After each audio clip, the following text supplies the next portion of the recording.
agenda and delivering on promises to the American people. I welcome different viewpoints. Follow along for more information and insights. Yeah, definitely. So, you know what? This means so much, especially given the fact that she's battling cancer. Right. And, people will have a direct access to her, knowing what she's thinking and how she's reporting out, because I think more and more people want to hear about Susie. She's very intriguing. Well, President Trump calls her the most powerful woman in Washington, and that is clear based on the incredible group that she's pulled together. It is always Susie Wiles who is there behind the scenes, but she is clearly helping the president tremendously. So excited to hear from her. Yeah, there's a lot of personalities, not just the president, but the entire cabinet. And there's so much going on right here in America and around the world.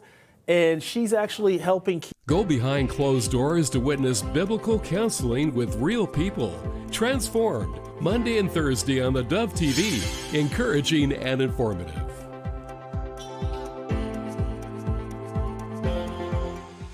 Good morning.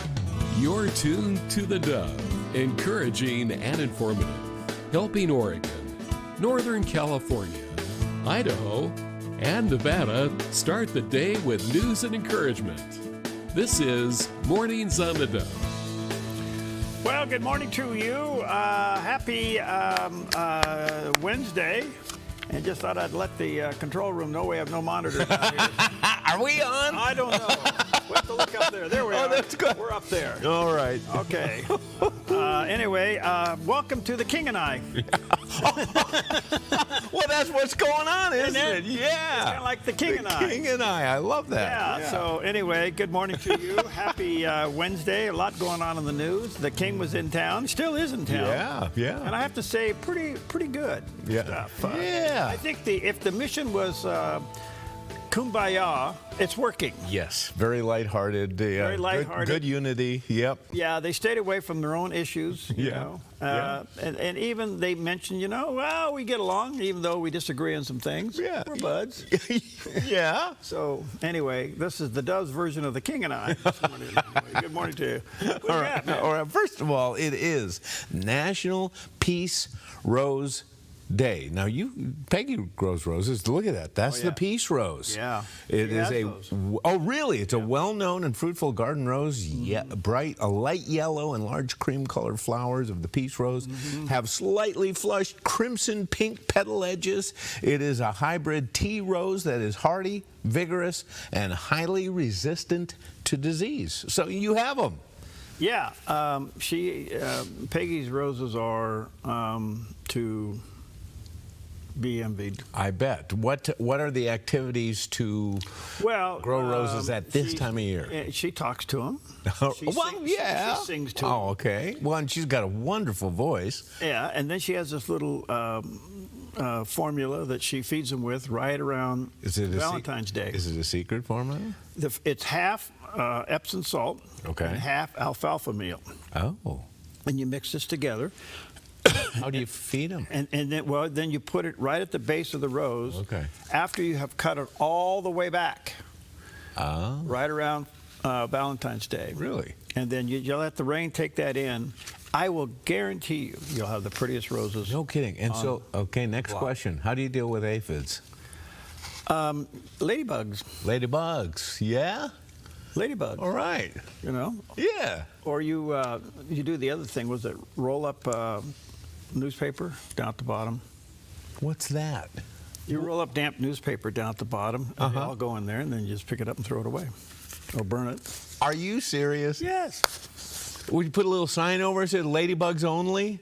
No, that's for the aphids. I'm sorry. Aphids only? Yeah. No kidding. Yeah. And they go in there? They go in there. And so do the... How do you train an aphid? And then the pincher bugs go in there.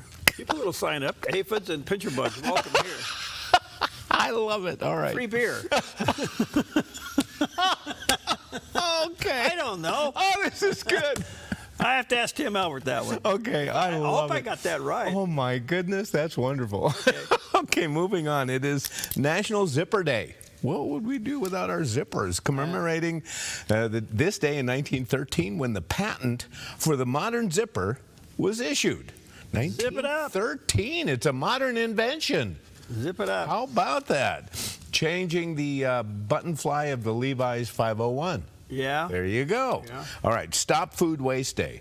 According to the USDA, Americans waste between 30 and 40% of our food supply. Really? Yes. That's horrible. Think of that. That's horrible. Oh, it is. I wonder if it's because the FDA puts shelf life on it. Well, you know what? That's the topic. Is like, what does it mean? Best by or used by or expires by? I mean, these are like different terms. Which one won't kill me? The one that doesn't stink. Okay. Okay. If it smells bad, you may want to throw it out. But if it doesn't, give it a shot. Do you give milk the smell test? Yes. Yeah. Okay, so I have a question. It's interesting Okay. this would come up. All right. Over there in the Dove executive kitchen, Exactly. we have bottled creamer that you put in the refrigerator. Yeah. Okay. Right. That's got a shelf life of forever, doesn't it? About 8 years. Okay. Okay. Okay. And then next to the coffee pot, you have these little pods of cream that don't have to be refrigerated. Right. So what's the deal? That is a great question. Are How there? come that one has to be refrigerated and that one over there in the little pod doesn't have to be refrigerated? And aren't they the same thing? I don't know. Now, are they the same thing? Yeah. Is the one that doesn't have to be refrigerated, is it actually dairy? Well, see? Yeah. Huh? But even so, it's a liquid and it's not. Yeah, it's a liquid, right. But so's water. You I know, but that's the question of the day. Yeah, that is the question. And do you prefer one over the other? I don't use any creamers in my coffee. Coffee is just a carrier for the creamer for me.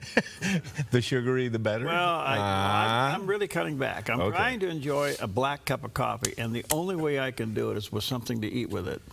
Otherwise, I don't like it. Okay. All right. It's like a tomato. I like a tomato on a hamburger, but I won't You eat don't a raw regular tomato. tomato. Not even a cherry tomato in the No. garden. That is one of the greatest garden experiences you can have. I'm glad for you. Thank you very much.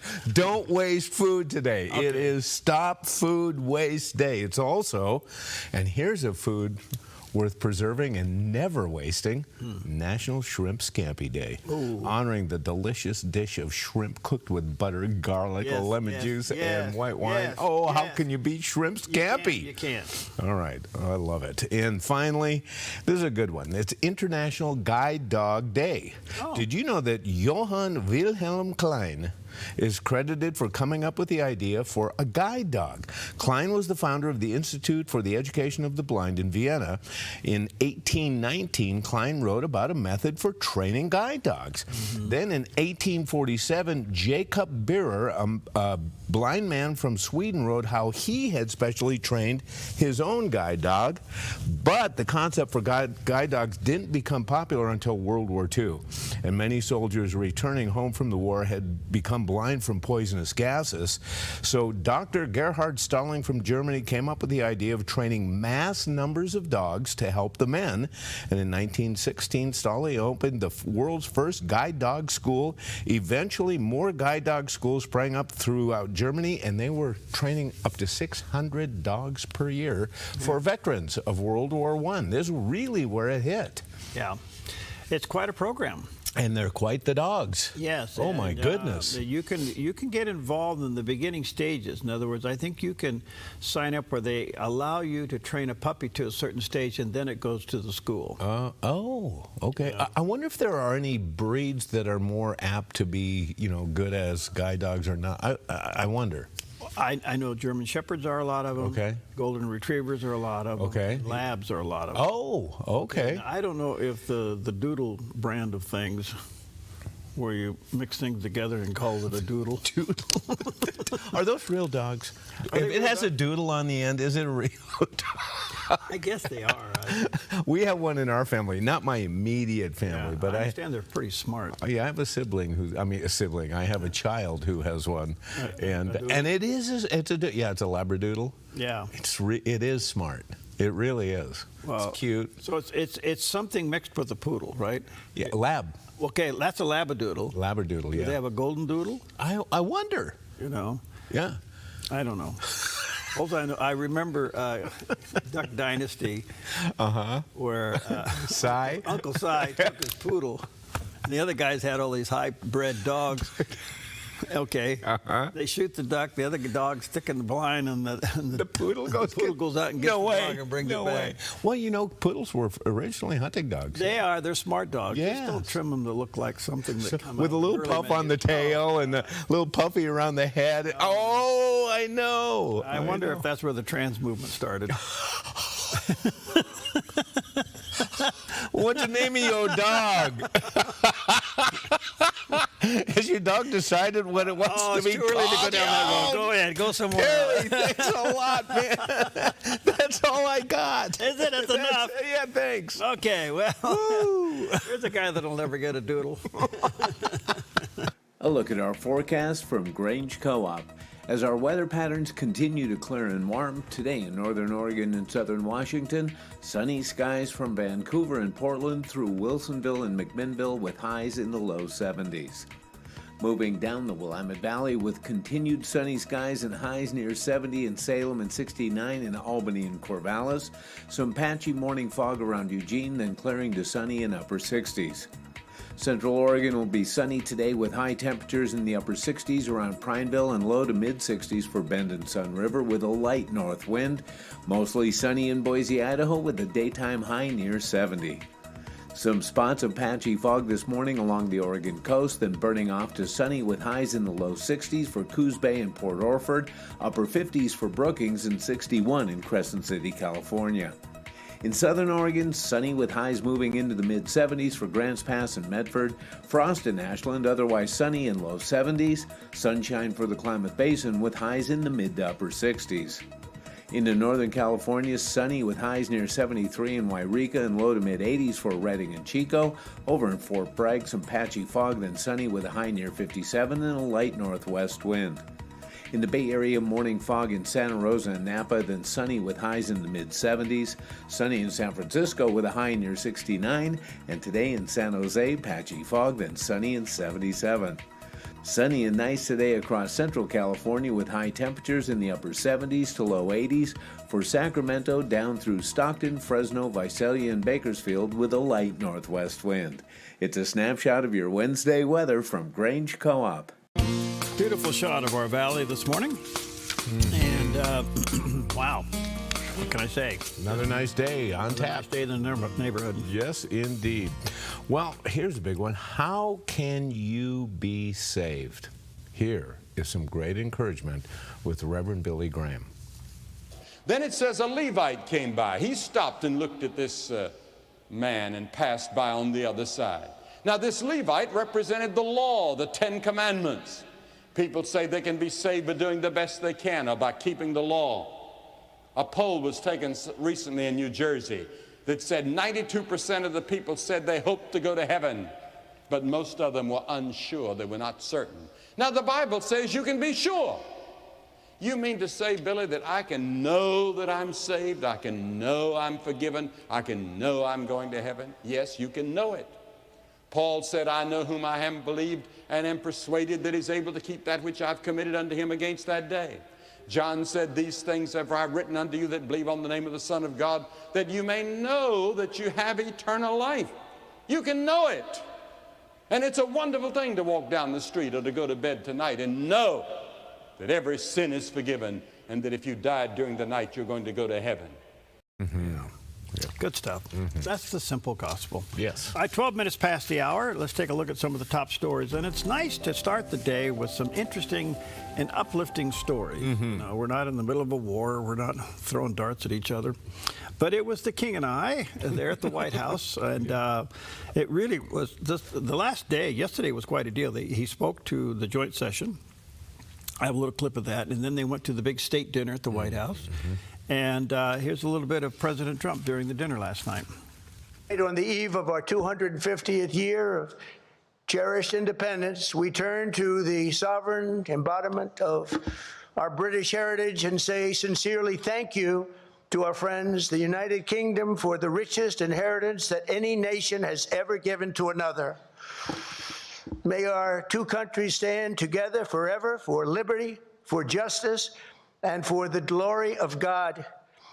Ladies and gentlemen, I offer a toast to 250 years of American freedom, and very importantly, to a great man, His Majesty, King Charles III. Thank you very much.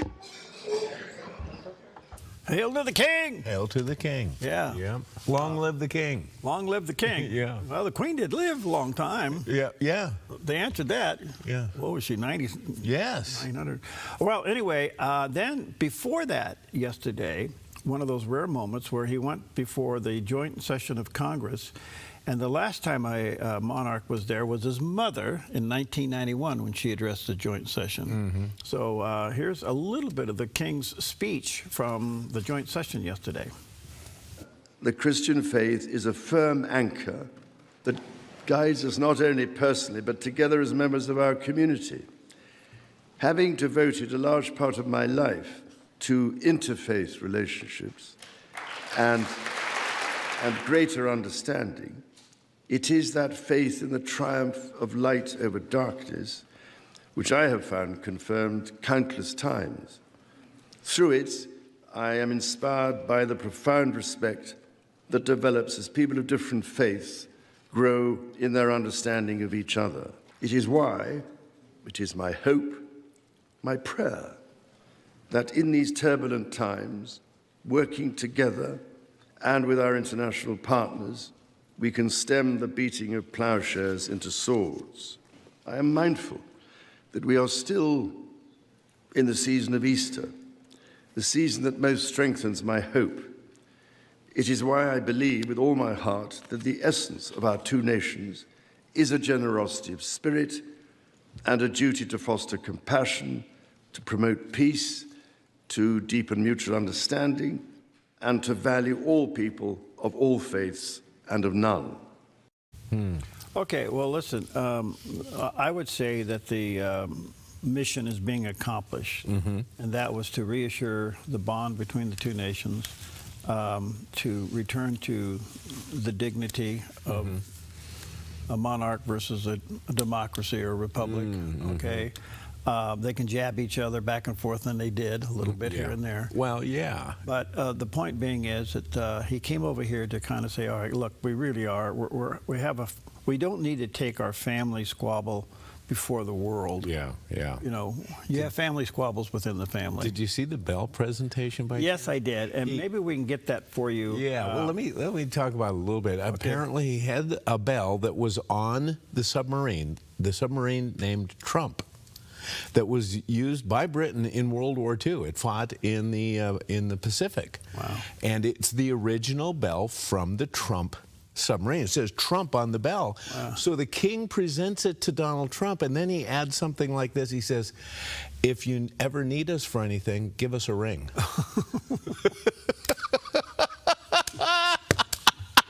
I thought it was good. Maybe we can get that clip for you. Yeah, I would like to see it. Alex can maybe get that for you. Yeah, I would have asked if I was Trump. All right, so think about that whole line. Okay. Because they made fun of the complaint that, you know, we called on you and you didn't come. Yeah, can Starmer hear? Yeah. So anyway, we'll see if we can get that clip for you. All right. Well, the other big story is Kash Patel spent the FBI nearly a year probing James Comey, and they indicted him again. And there's even consideration of an arrest. Yeah. Now, from what I've read about this case, it seems to be weak. Oh, okay. But maybe not. And you got to remember, this just broke, so the first array of stories that come out, they're all over the place. But anyway, here's Kash Patel talking about it. As you heard from the Attorney General and the U.S. Attorney, former FBI Director James Comey has now been indicted for 2 felony counts. While many of you may read this indictment and view this matter as a simple investigation, it is the farthest thing from that. Every single investigation this FBI and our partners at the Department of Justice undertake, especially those that involve the threats to harm or hurt or even kill individuals, whether they hold public office or civilians in our country, are met with the same measure of investigative prowess and tools and personnel in partnership with the Department of Justice as anyone else. As the U.S. Attorney indicated, James Comey will be afforded every matter of due process under the United States Constitution. And as the Attorney General indicated, this has been a case that's been investigated over the past 9, 10, 11 months. These cases take time. Our investigators work methodically. They are career agents, career prosecutors who work these matters. They call the balls and strikes in the field as they see fit pursuant to the facts of the case and the law. They took that information and made a presentment to a grand jury, a jury of peers in the district in which the alleged crime took place. And that grand jury spoke, and that grand jury returned a 2-count indictment against James Comey. James Comey allegedly threatened the life of the President of the United States. And as you all now know, shortly after posting that threat, he deleted that threat and then issued an apology. All of that information was presented to the grand jury, and Mr. Comey will have his day in court and his ability to speak to a jury of his peers. Okay, so a lot of this has to do with over the 8647 shells on the beach. Yeah. So do shells have First Amendment rights? I mean, that's the flip side of this, because the shells are saying. Yeah, the shells did it. The shells are saying 8647. Okay, so do the shells have First Amendment protection? Oh gosh. I mean, that's some of the twists and turns that's coming out of the story. Yeah. But listen, two indictments. Yes. Yeah. Look, Comey is already saying, "Well, I'm not worried. You know, I'm innocent." Da da da da. I think at the end of the day, everybody knows he's guilty of the whole Russia thing. He played right into it. He did, yeah. And the fact that he got away with it and his name wasn't in the news, what do? They go out and do stupid things. Yeah. This is how the devil leads you down a track. The devil never pulls the rope on the first problem. He lets you get away with it about 15 times, and then he pulls the rope. Okay, and so the only thing I can say is this is risky business. Okay, but they got a grand jury that said yes on 2 indictments, and I'm thinking, whoa, this is big. Yep. Yeah. All right, 20 minutes past the hour. The other story is Iran seems to be literally melting. I mean, they are running out of money. They have some armament left, not much. Most of that armament is in and around the Straits of Hormuz, and they wanted to get back to doing the toll plan of boats going in and out, of ships going in and out of the straits. And even the surrounding neighbors said, nope, we ain't going to pay it. We're on the side of the United States. This is a huge deal in Middle East politics, where you have countries religiously believe the same thing, but politically go about it differently. And so since Iran was lobbing missiles to their neighbors in an attempt to get them to turn around and go after the United States, it backfired on them. Yeah. And now their own countries, their own neighbors want Iran taken out. Why? Because Iran is so cornered now that if they have a nuke, they'd probably use it on their neighbors. Yeah. Yeah. Well, that's a good point. Yeah. You know. So anyway, have you noticed that Iran hasn't been in the news in the last 3-4 days? Yeah. What's up? I think, it's just my guess from what little I do on this, it's falling apart so rapidly. It's going bankrupt right under their nose. They don't have the money to do anything. And all their supply chains have been cut off. And their money sources have been cut off. The question I have is, the conditions for a civil unrest for the citizens to rise and take over couldn't be better. Yeah. Maybe it can be. Maybe a couple more days of no money and then running out of things. But when the people can't buy food and get water and get the necessities of life, they'll turn on the government. And that could be how close all of this is. So, interesting stories as the King and I take a break. We'll be right back.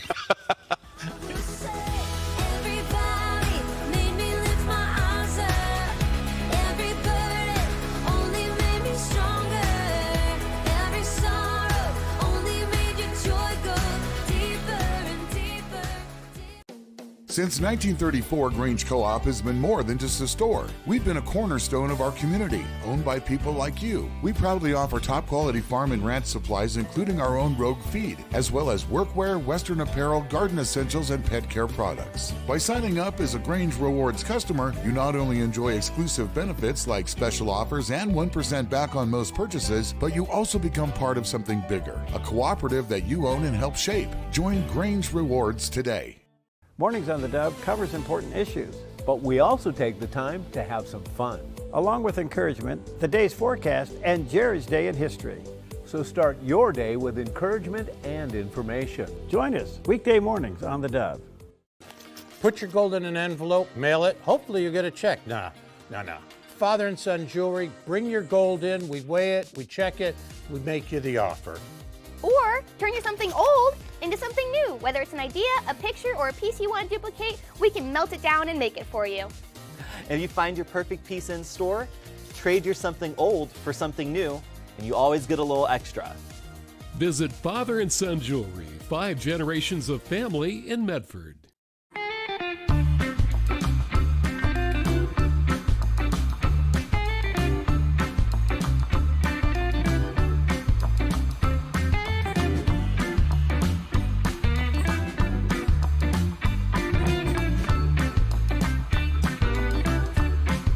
If you don't drive it, donate it.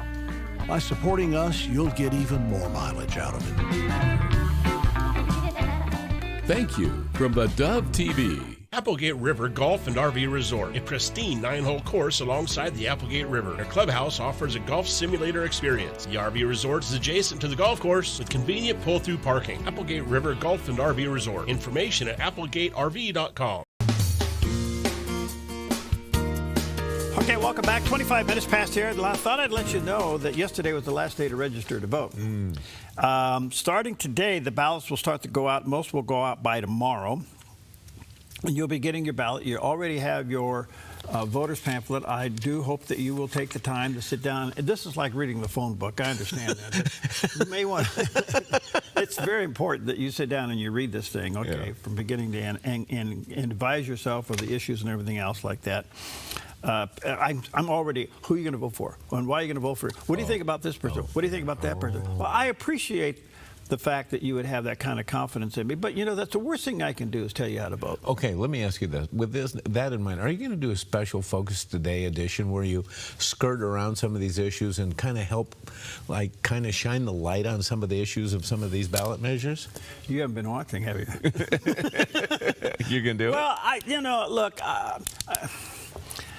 I'm not going to blatantly come out and say a bunch of stuff, right? Because I can get myself into a lot of trouble with that. But here's my point. My point is, why don't you study it for yourself?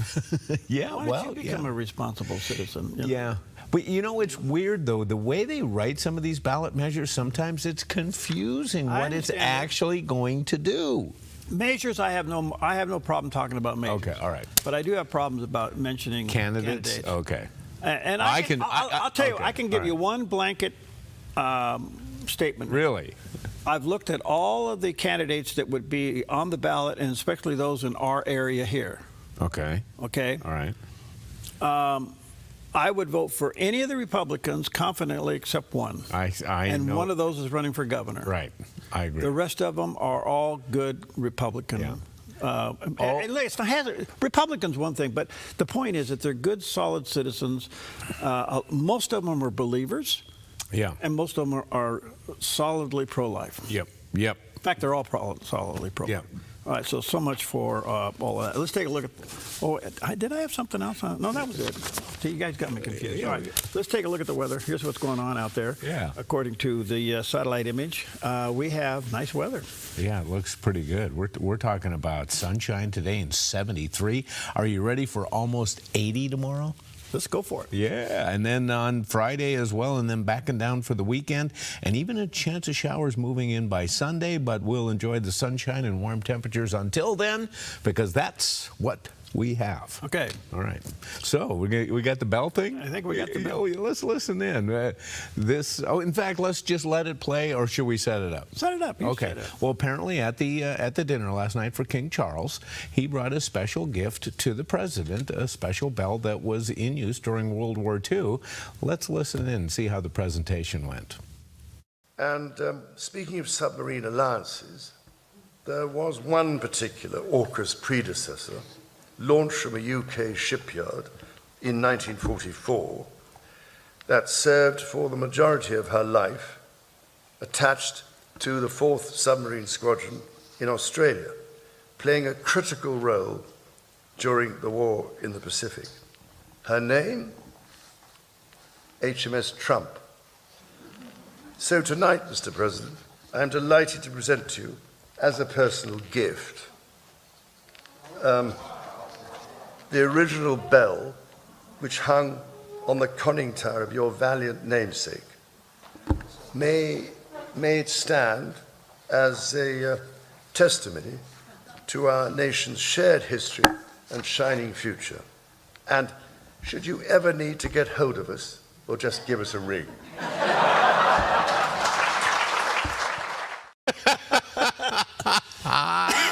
I'm telling you, this whole thing needs to happen. Yeah. The perfect timing of all of this. Yeah. Both nations needed this. I think the world needs this. Yeah.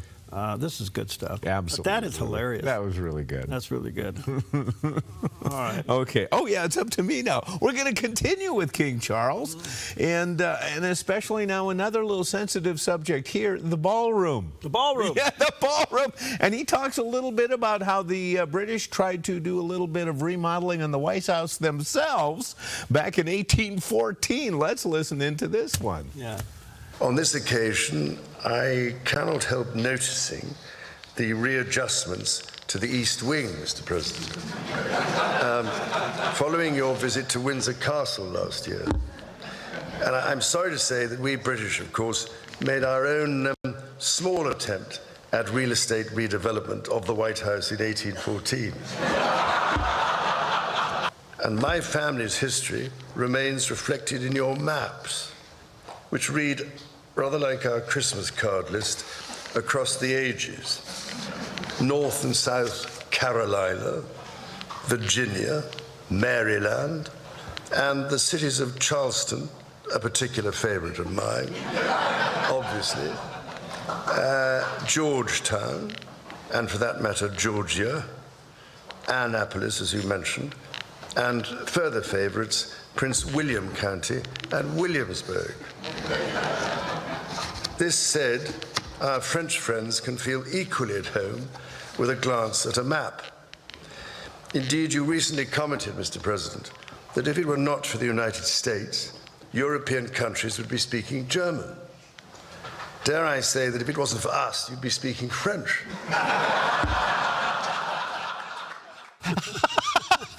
This is really good. Just great writing all the way around. Really good writing. That's just good stuff. All right. I say. Well, I think we will take a German-French-American break. Right. Okay. We'll be right back. Every limit crossing time and space, you reach beyond majestic beauty to this broken place. You reach beyond heaven's glory to The threat of wildfire poses a growing risk to Oregonians. You can prepare now by taking 3 important steps. Create a home inventory, make copies of important financial records, and contact your insurance company to make sure you have the right amounts and types of home insurance coverage.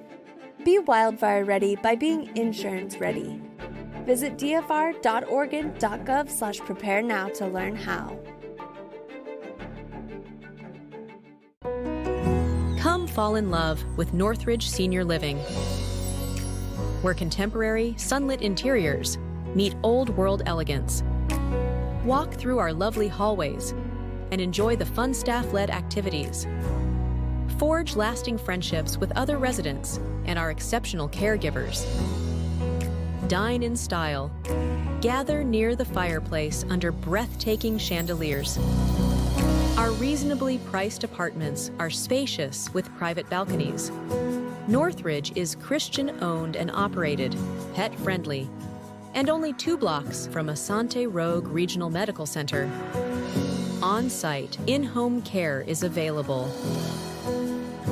We also offer senior adult daycare, where your loved one can spend the day with us and the evenings with you. Northridge Senior Living. Your home. Once again, our very own Dove TV was recognized for excellence by the National Religious Broadcasters with the prestigious Station of the Year Award for 2026. And this year's recipient of TV Station of the Year Award is Dove TV. This makes 9 times the Dove has been honored by our peers with this celebrated national award. We're grateful, and another reason to stay encouraged and informed by watching and supporting the Dove TV.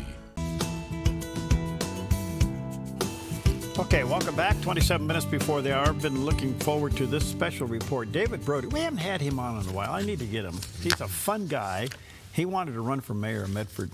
Oh, that's right. Remember? He wanted to come out here and run for Yeah, I remember that. Yeah, anyway, he's a CBN News political correspondent, and he has a report on the waning Democrats' support of Israel. And then it leads into why Alan Dershowitz left the Democratic Party just recently. Yeah. He left the Democratic Party and went independent and then recently became a Republican. Anyway, here's David Brody from CBN News. This political shift inside the halls of Congress has seen Democrats in full reversal mode against the Jewish state.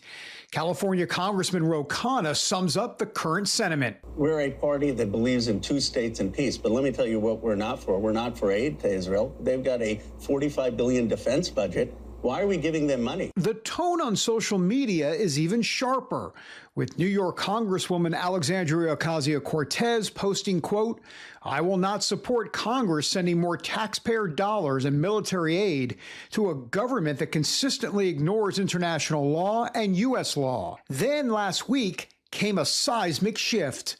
The yeas are 40, the nays 59. The motion is not agreed to. In a Senate vote to limit weapons sales to Israel, a whopping 40 Democrats voted yes.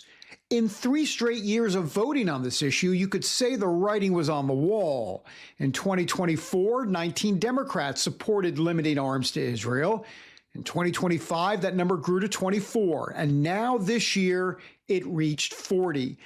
That's all but 7 Democrats, and includes Jewish senators who have called themselves pro-Israel, like Adam Schiff, Alyssa Slotkin, Ron Wyden, and John Ossoff. Senator John Fetterman of Pennsylvania remains the lone voice in his party, calling out his own colleagues. Why aren't you criticizing Iran? Why aren't you criticizing Hamas or Hezbollah or these other kinds of forces that, if you have to pick a side here, criticize that. So that's where we're at as a Democratic Party. And you're going to vote against the kinds of critical aid that Israel requires to need to beat back and destroy organizations like Hezbollah.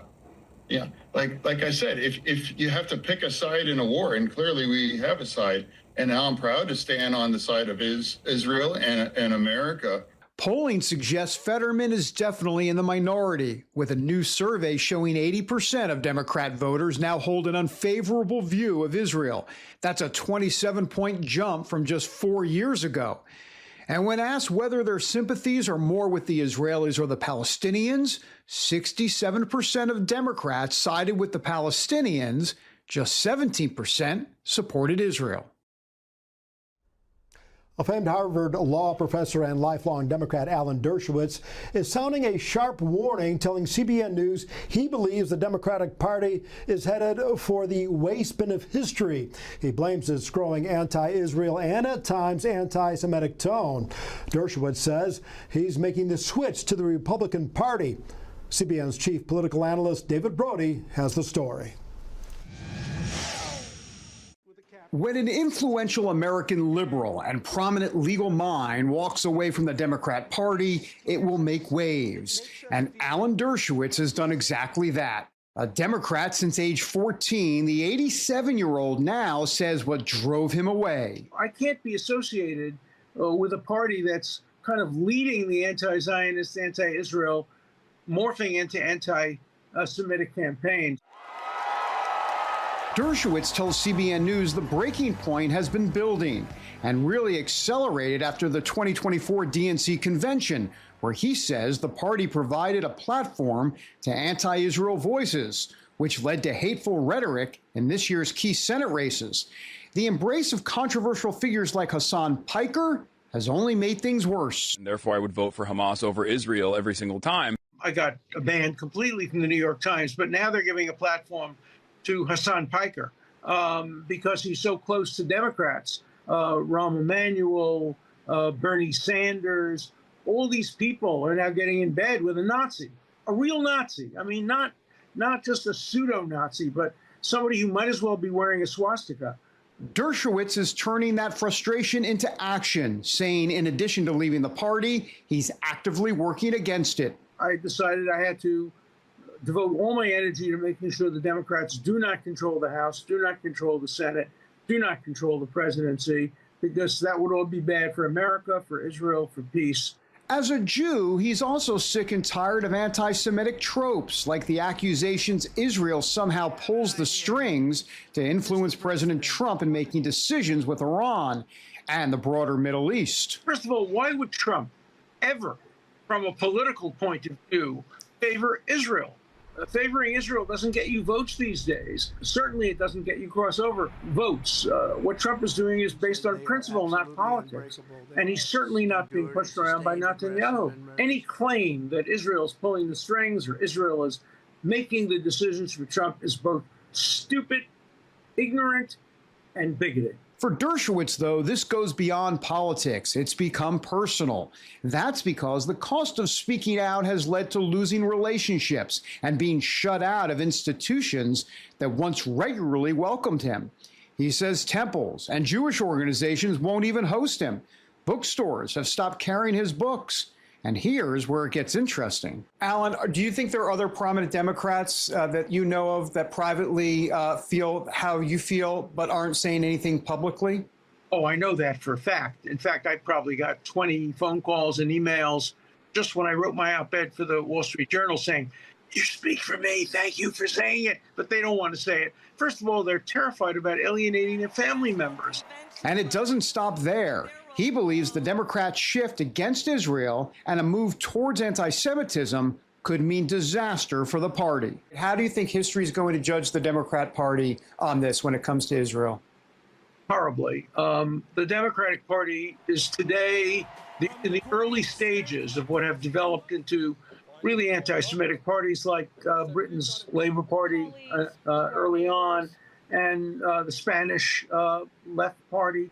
Dershowitz believes this is a defining moment, not just for the party, but for America. When you turn against Israel today, you're turning against America tomorrow, and that's been proved over time. And you're turning against Western values, Judeo-Christian values, and values of decency. So I think the Democratic Party is going into the waste bin of history. And now Alan Dershowitz is writing a new chapter in his storied career.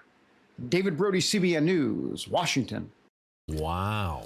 Well, listen, I wanted to run that full story uninterrupted. Oh. This is so powerful. Yes.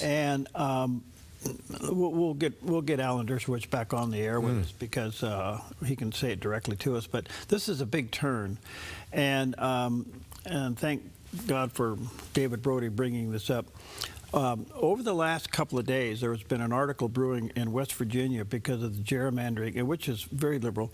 Tens of thousands of people in a matter of 3 or 4 days re-registered to vote as Republicans against the Democrats. Amazing. Okay, amazing. And so what's going to happen here is the Democrats will continue to isolate themselves in not only being anti-Israel, they're actually moving themselves into position to being anti-America. Yes. Where that leaves them, I don't know. Yeah. Okay, but well, there's this wakening up that's really amazing. Well, we've already seen leaders on the Democrats say that they would believe Tehran over this administration. Yeah. They're already picking sides. Okay, so let me ask you a question that's somewhat rhetorical, and I don't mean this to be in any kind of a cute way. Okay. But the Jews in America, let's take the New York Jew. They're always pretty liberal over there. They're Democrat voters forever. And they control millions of dollars. Yes. Yes. If those people start to pull their money from the Democrats because of anti-Semitism, it could correct itself. Absolutely. Yes. Okay, and I'll let that, because I don't want anybody to read into that because I already get emails on that one. Right. I know. I know. It's only at the top, but you eat better. Let's check out the weather. A look at our forecast from Grange Co-op. As our weather patterns continue to clear and warm, today in northern Oregon and southern Washington, sunny skies from Vancouver and Portland through Wilsonville and McMinnville with highs in the low 70s. Moving down the Willamette Valley with continued sunny skies and highs near 70 in Salem and 69 in Albany and Corvallis. Some patchy morning fog around Eugene, then clearing to sunny in upper 60s. Central Oregon will be sunny today with high temperatures in the upper 60s around Prineville and low to mid-60s for Bend and Sun River with a light north wind. Mostly sunny in Boise, Idaho with a daytime high near 70. Some spots of patchy fog this morning along the Oregon coast, then burning off to sunny with highs in the low 60s for Coos Bay and Port Orford, upper 50s for Brookings, and 61 in Crescent City, California. In southern Oregon, sunny with highs moving into the mid-70s for Grants Pass and Medford, frost in Ashland, otherwise sunny in low 70s, sunshine for the Klamath Basin with highs in the mid to upper 60s. Into Northern California, sunny with highs near 73 in Wairika and low to mid-80s for Redding and Chico. Over in Fort Bragg, some patchy fog, then sunny with a high near 57 and a light northwest wind. In the Bay Area, morning fog in Santa Rosa and Napa, then sunny with highs in the mid-70s. Sunny in San Francisco with a high near 69. And today in San Jose, patchy fog, then sunny in 77. Sunny and nice today across Central California with high temperatures in the upper 70s to low 80s. For Sacramento, down through Stockton, Fresno, Visalia, and Bakersfield with a light northwest wind. It's a snapshot of your Wednesday weather from Grange Co-op. Time for a look back when on this day in 1961, a brand new kind of sports show hit the air and it changed TV forever. Wide World of Sports debuted on ABC, bringing viewers something they had never seen before, a global showcase of sports all in one place. Hosted in its early years by Jim McKay, the program introduced American audiences to everything from the Olympics and Wimbledon to cliff diving, auto racing, and even the occasional oddball competition. Its famous opening promised the thrill of victory and the agony of defeat, a line that became part of pop culture. Before cable and the internet, Wide World of Sports was how millions of Americans experienced international athletics, expanding what sports could be and who could be a star. For decades, it turned Saturdays into a front row seat to the world. And in doing so, it didn't just cover sports, it changed how America watched them. Yeah. And we never missed it. I'm telling you, Saturday was Wide World of Sports Day. We came up to the TV. We turned on Jim McKay. Yeah. And we saw them all. That poor guy that keep falling off that ski jump. So how many times did they use that on the Open? They use it for like 4 seasons. They use it. I mean, what better illustration for the agony of defeat? Boy, that poor Crash. guy broke his neck. Yeah, he crashed and he walked away from that. I know. I didn't crash and I didn't. Yeah, well,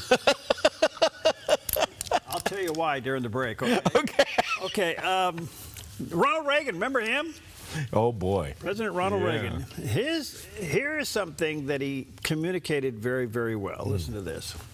I've read a lot of constitutions of other countries. I've always gotten a thrill out of saying to these young people that all those other constitutions and our own, there is one little difference between them. Looks little, but it is so great it explains the total success of our nation. All those other constitutions are based on privileges that governments give to their people. And ours says, we the people will allow the government the following rights. And as long as it stays that way, we're on solid ground. Wow. What a great point. What we're going to be celebrating in July. All right. Are we able to keep it? Oh, that is a big question. Okay. Yeah. I'm going to tell Jerry why his leg broke and the other guys didn't. I'll tell him in private. We'll be right back.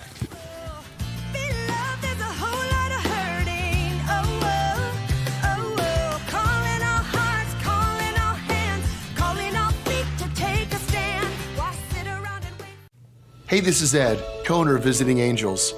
To continue to serve our seniors, we need more caregivers with a heart to serve. Our mission statement is honoring the art of giving, which means we honor you, the caregiver. We know it's our people that make Visiting Angels the best in-home care provider and a great place to work. Come be our next amazing caregiver. Give us a call or apply online. At Visiting Angels, we're committed to you because we honor the art of giving. When life feels heavy, your body feels it, your mind feels it. That is why I created Organic Elements Wellness Spa. a place where wellness is not a luxury, it's a way of life. Step into our wellness lounge with a Himalayan salt room, infrared sauna, steam room, and invigorating cold plunge. Restore your nervous system, detox your body, and clear your mind. Then experience customized massage, advanced skin therapies, and result-driven facials, all designed to help you look as good as you feel. There's nothing else like this in Southern Oregon. This is your space to heal, to reset, to glow. Call today to book your private wellness party for up to 15 guests or surprise someone special with a gift certificate. Visit Organic Elements Wellness Spa on East Main Street in Medford. Book online at organicelementspa.com. Wellness is wholeness. Voted best of Southern Oregon. Jerry's Historical Archives. Moments to remember. Go back in time. Back in the day. TV shows of the past. Relive the past and learn something new. Open up Jerry's Historical Archives. Weekdays only on Mornings on the Dove.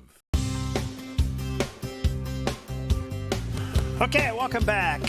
Man on the campus, always like that. PragerU sends Franklin Camargo to Santa Monica. All right. Well, maybe it's the man on the beach. And ask if we should require voter ID in this country. And here's some of the people's response. Do you think people should have to show a photo ID to vote? No. No, I think if you're a registered voter and then they confirm your identity as is, currently I think that's enough. I think the process works beautifully. No. Why? It's their right. Once your name's down on the thing, they should just trust that you're telling them who you are and you just sign your name and you vote. Do you think only U.S. citizens should vote in elections? Yeah, I would say so. Everyone should, if you live in the USA. If you've got a resident status, I suppose, but yeah, you can't just be a foreigner. I couldn't come and vote in your elections. You'd need to be able to prove who you are to do certain things, but I don't think... But not to vote? Oh, to vote? No. What would prevent you, in a system like that, to just go in an election and pretend to be an American citizen? It could happen, I suppose. There is a possibility that you could do that, but how much would it happen and how much would it affect an election? We don't really know because we don't verify. Yeah. Some people argue that by requiring a photo ID to vote, some demographic groups are going to be affected the most. Do you agree with that? Yes, I think so. Yeah, I think anyone who is maybe lower income, I think people that immigrated here, maybe and they don't have access to their birth certificate. No, I don't know that I agree with that because it doesn't take much to understand why having ID is important. 76% of Black Americans and 82% of Hispanics would agree with having a photo ID to vote. I mean, that's great that a large proportion of them are in favor of it. But for me, my thing is, if you're an eligible voter and you get disenfranchised, I think that's an awful thing. To me, I'd rather someone who wasn't supposed to vote gets their vote than an eligible voter gets their right denied. The whole point of having elections is to elect and to choose a sovereign government. How can a government be sovereign if non-citizens are voting? I don't know. I don't know. I'm a Canadian citizen and I should vote in Canada, even though I live here and stuff like that. And you have to show a photo ID in Canada in order to vote. Yeah, you do. So this is not even a debate in Canada. No. One's like the direct security of individuals and the other one is ensuring that we have a really diverse amount of opinions on, and then we get a true representation of who we want leading this country. Do you have an ID? Yeah, I do. Yes. Sure. I have a photo ID, I have a passport. Do you know anyone who doesn't have an ID and it's a U.S. citizen? Not if they're a citizen. Not that I know. Do you know anyone who doesn't? No, actually no. What would be the problem then to require it? What would be the problem? I mean, as far as buying a gun or voting? Voting.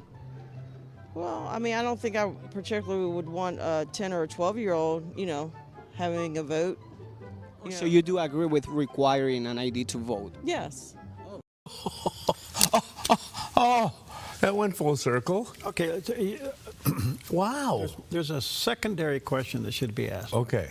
Can you go to any other country and vote without ID? Well, that's a great question, especially since they brought up the Canada issue. Canada, we kind of look as a soft, liberal kind of a government, right?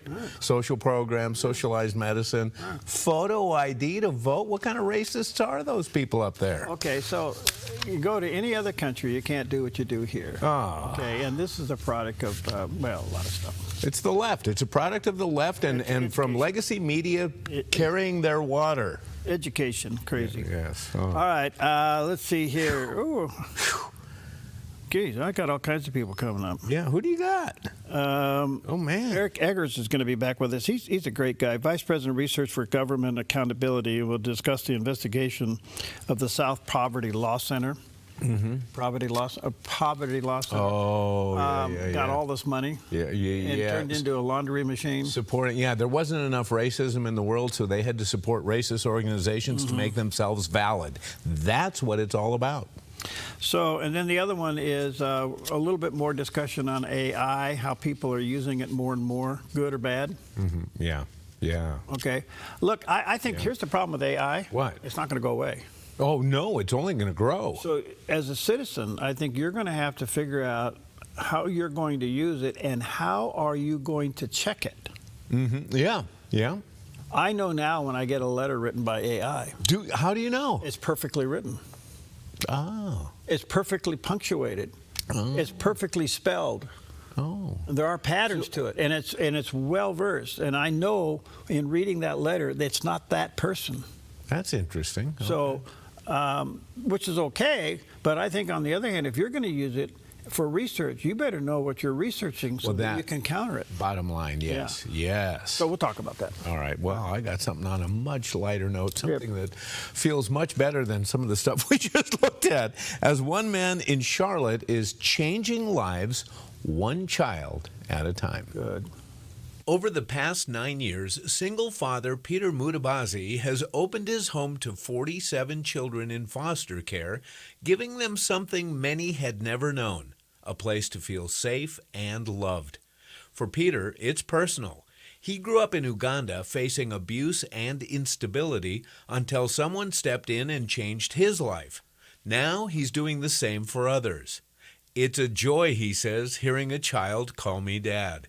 Recently, one of those children officially became part of his forever family, adopted after years in foster care, beginning a brand new chapter filled with stability and love. Online, people know Peter as Foster Dad Flipper, but to the kids who walk through his door, he's something even more important, a father, and a reminder of what one person's compassion can truly do.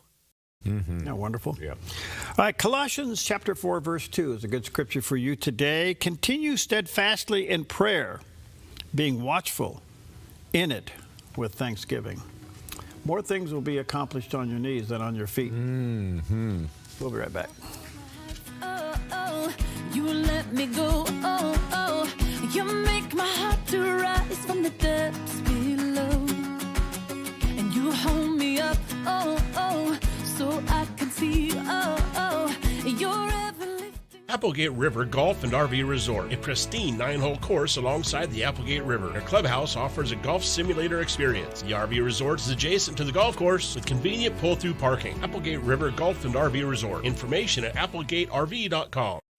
Being in business is challenging. At Network in Action Southern Oregon, we're all about real connection and real growth. We value your time with once-a-month meetings and believe in transformational relationships rather than transactional ones. We have 3 groups in the Valley, a Christian group, a Medford group, and a Grants Pass group, all filled with amazing local professionals. Network in Action Southern Oregon, so much more than just networking. Find out more at sonetworking.com. Stewardship begins with the knowledge that nothing belongs to us, but everything belongs to the Lord. This helps us to run a business not in the fear of lack, but in the assurance of His care and provision. Such a perspective eliminates the drive to sell and replaces it with a heart that says serve. This begins with serving our clients and coworkers with integrity and genuine care. That's why McKelly's is automotive service with a heart for God and treating others as we ourselves would want to be treated. Our promise is to never sell our clients anything we don't believe they need. Another is to do all we can to meet other needs, such as shuttle service and loaner cars, or taking the time to really listen, even at times praying with our customers. Sometimes this means sacrifice, going above and beyond. But that's why I work for Kelly's Automotive Service, honoring God while serving people with honesty and integrity. Mornings on the Dove covers issues affecting you. Good morning to you. A lot going on in the news. There always is. We'll give you some recaps of the top stories of the day. But we also take the time to have some fun and laugh. Sometimes that's all you can do. Well, that's pretty wise. And these days, we all need encouragement. Count on Mornings on the Dove to deliver just that from God's Word. God is faithful. You go by faith and facts or feelings, along with the day's forecast and interesting stories from Jerry's historical archives. Changed the business of sports forever. Was being paid a staggering $25,000 a year. So start your day with encouragement and information. 93% of Americans want voter ID. Join us for Mornings on the Dove. Weekdays on the Dove TV, radio, and streaming live at thedove.us, Roku, and Apple TV. To all our mothers of all ages, a happy Mother's Day from the Dove TV, encouraging and informative.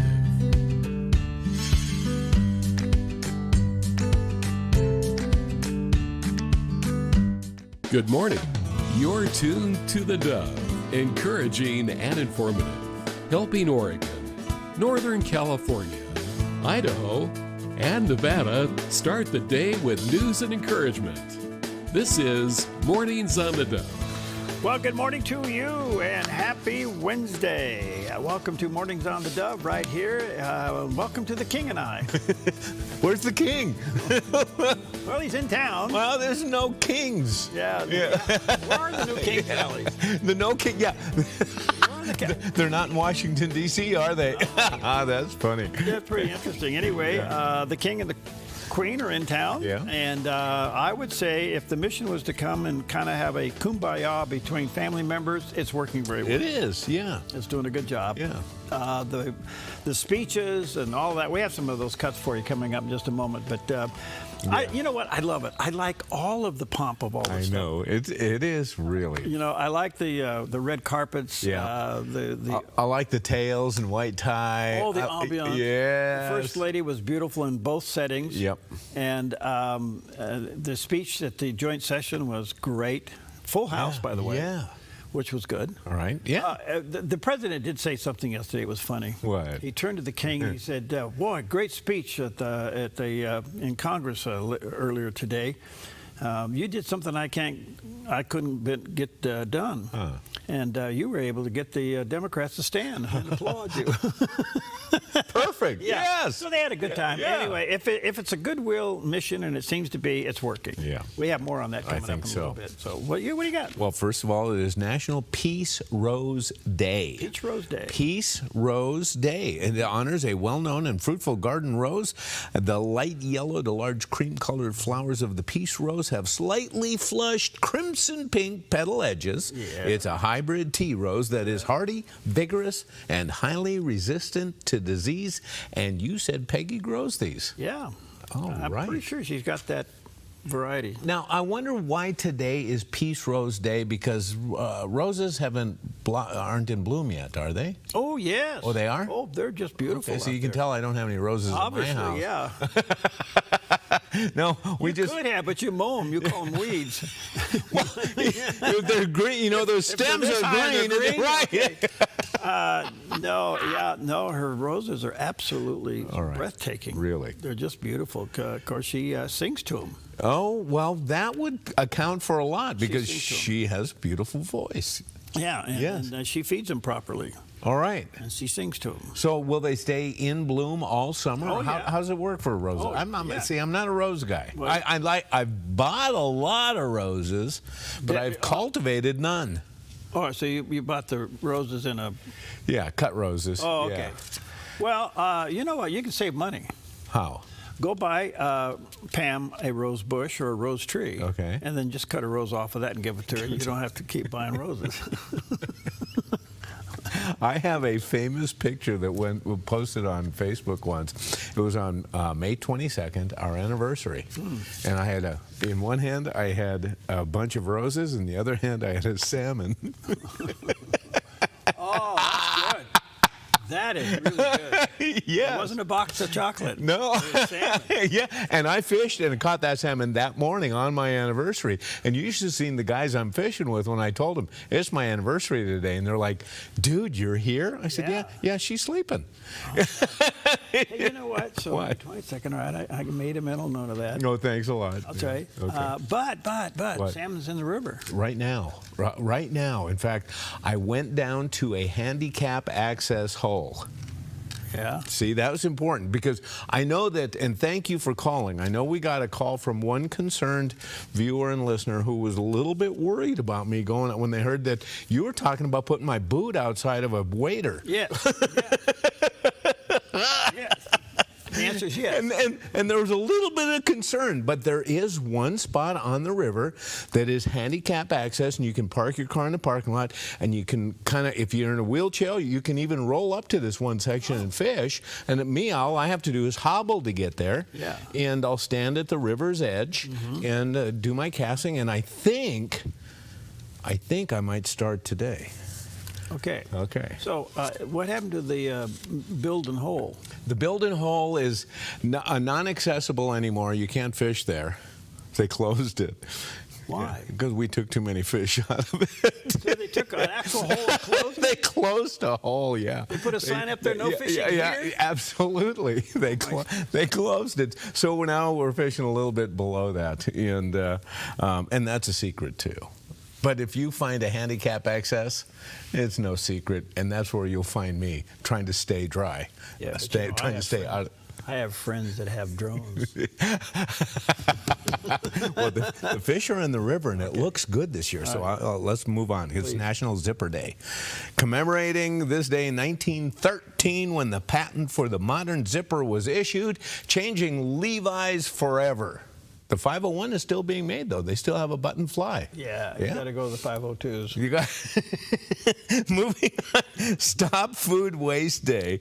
Did you know, according to the USDA, Americans waste between 30 and 40% of their food supply? That's horrible. It is absolute. And you know, is that predetermined by use-by date? You know what? That, I think, comes into play here, Perry. What do these things actually mean? Expiration date, use-by date, or best-by date? Yeah. Which is which? Well, use the smell test. And so you smell your milk? Yes. Yeah. Yeah. Yeah. What's the reaction when it's not good? Oh, yeah. Well, somebody here left the refrigerator door on. Oh, yes, over the weekend, huh? It was kind of unhooked. Uh-huh. And so we lost our milk in there. Oh. And you could smell it when you walked into the building. Oh, yes. Well, we need to be mindful about, how we shop, how we consume it. And boy, it sure does change when your kids move out. Oh my goodness. You're used to cooking one way, and Pam does all the indoor cooking, I do all the outdoor cooking. Yeah. And so, it's an adjustment. And then there's that thing that you don't really like that much, leftovers. Well, it all depends on what it is. Okay, but all right. Normally, no, I don't. Yeah. All right, so this morning, I'm still struggling of weaning myself away from coffee that has sweetener in it. Oh, how's that going? I like the vanilla sweetener. Yeah. I'm doing okay, but it's still a struggle. Okay. So, addictions being what they are. I'm sure that Doug Gould has something, a pill for me to take. I just haven't gotten it yet. And then you get addicted to the pill. So I'm putting a little of this vanilla from the refrigerator in my coffee cup this morning, a little bit, because I'm weaning myself down, okay? And I'm over there, and I'm pouring the coffee, and then I notice that we have these little vanilla packets. Right. I'm going, and they're not in the refrigerator. Right. This one's in the refrigerator. And that one's not. And that one's not. What does that say? And this is a liquid, that little cubicle, that little pod thing's a liquid. And apparently it can be there for 900 years. Apparently so. I don't know. I don't know.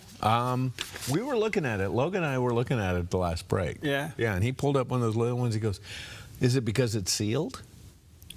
Well, so is this. Well, yeah. You have to go to the refrigerator unit at Costco to get that. Costco, I mean, yeah. And you can buy this one in a box on a shelf somewhere. Right. Okay, Logan. You got it. I don't know what it is. Don't use it. I don't know. I mean, can anybody? And yet that little pod is a liquid. Right. Why does it? And you know what else that little have pod? To be refrigerated. Right. And why is there no expiration date on that little pod?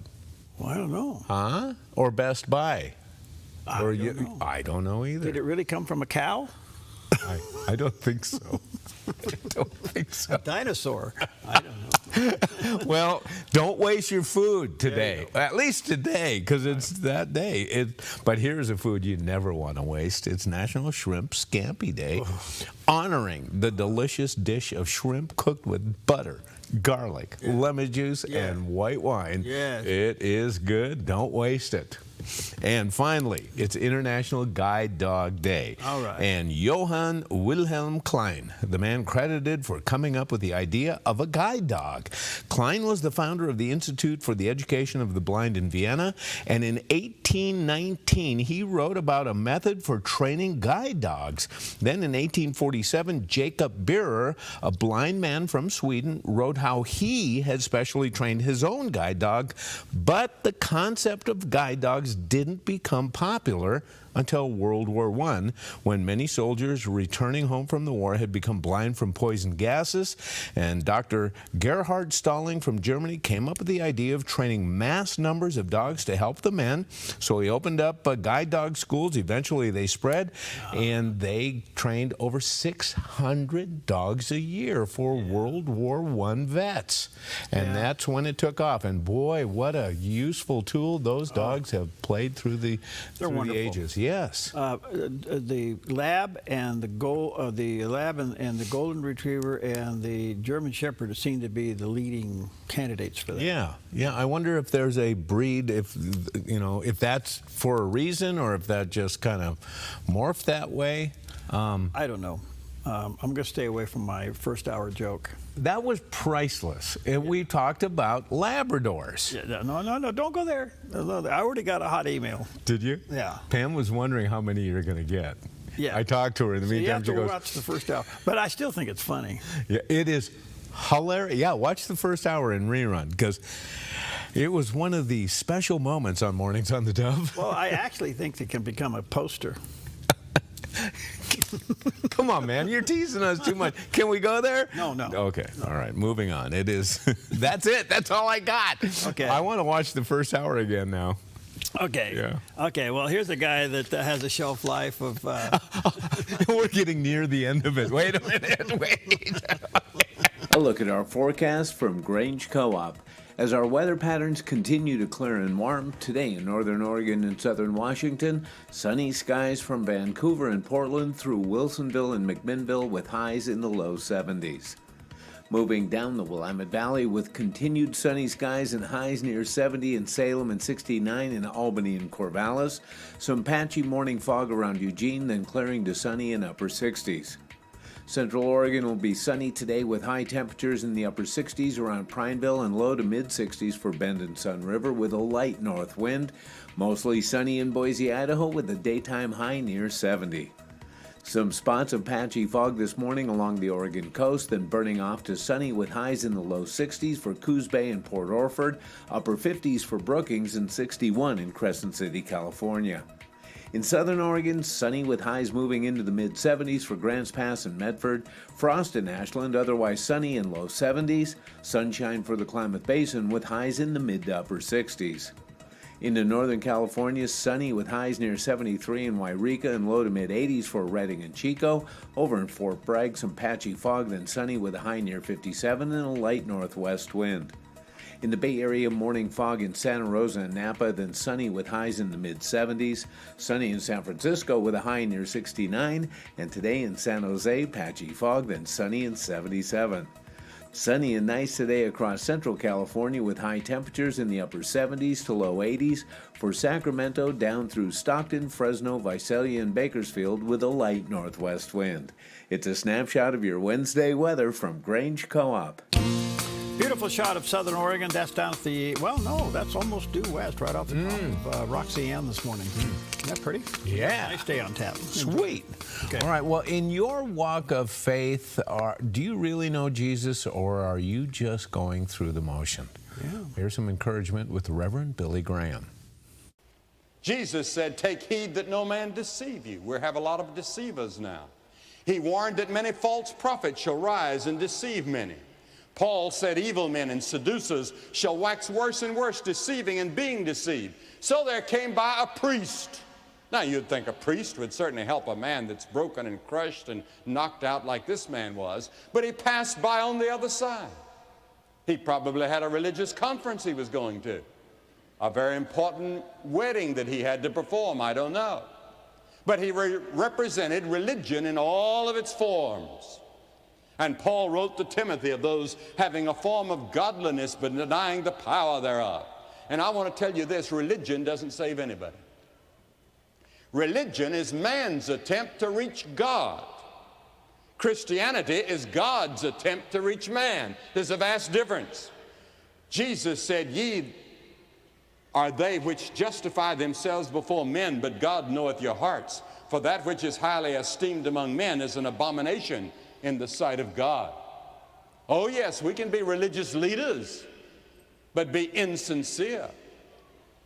And I told the other night about the bishop of a church that asked to see me, and he said, I have a doctor's degree from the university, I'm a bishop in the church, but he said, I really do not know for sure that I know Christ.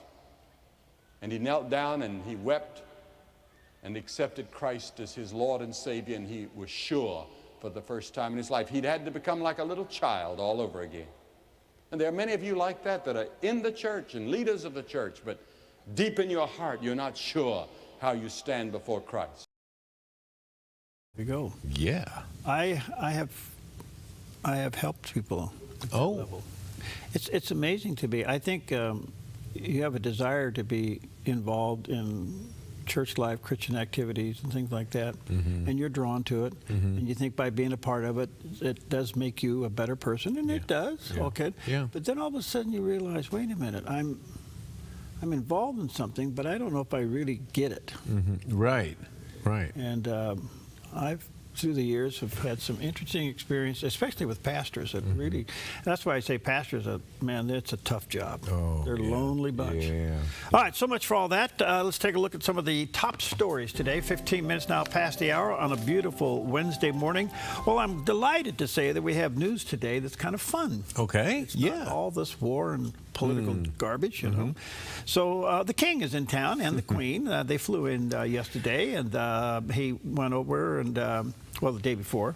And so yesterday he spoke to the joint session of Congress. Then they came back to the White House for a state dinner, and boy, it was stately. Oh, boy. There they were in all their tuxedos and their white vests, and the Yeah. First Lady looked like a, you know. $1 million. Oh, God. Yep. Times 10. Yeah. So anyway, to kind of start things off, here's President Trump, a little bit of a comment that he made at the dinner last night. On the eve of our 250th year of cherished independence, we turn to the sovereign embodiment of our British heritage and say sincerely thank you to our friends, the United Kingdom, for the richest inheritance that any nation has ever given to another. May our two countries stand together forever for liberty, for justice, and for the glory of God. Ladies and gentlemen, I offer a toast to 250 years of American freedom, and very importantly, to a great man, His Majesty, King Charles III. Thank you very much. There you go. Hail to the king. Long live the king. Long live the king. And when the they king said long live the queen, she did. She lived a long time. Yeah, but isn't it interesting, though, that like the announcement when the queen passes is, the queen has died. Long live the king. Yeah. Yeah, immediately. Immediately, it's in the same breath. All right, so last night's state dinner was full of just really terrific stuff. But you have, I think you have the best part of it. Well, the king had a special presentation for the president. Okay. And I think it would be best to just leave this in the king's words as he presents it to President Donald Trump. Listen to this. And speaking of submarine alliances, there was one particular AUKUS predecessor launched from a UK shipyard in 1944 that served for the majority of her life attached to the 4th Submarine Squadron in Australia, playing a critical role during the war in the Pacific. Her name? HMS Trump. So tonight, Mr. President, I am delighted to present to you, as a personal gift, the original bell which hung on the conning tower of your valiant namesake.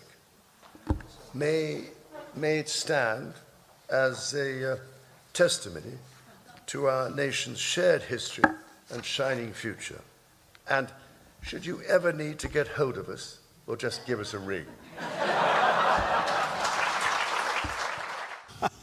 So much was accomplished there, because one of the criticisms are they've been ringing the UK and they're not picking up the phone. And nobody's listening. Nobody's here. Starmer, can you hear? Can you hear it? Yeah. And on the bell, it says Trump across there. It's the original bell from the HMS Trump, the submarine. Yeah. Amazing. What a gift. That was dynamite. That was really good. Well, and then earlier in the day, King Charles did a speech before the joint session of Congress, and the last time this happened was by his mother back in 1991, Queen Elizabeth. But he addressed. But here's a portion of his speech to the joint session that I think we need to just stop and listen to this. And here it is. The Christian faith is a firm anchor that guides us not only personally, but together as members of our community.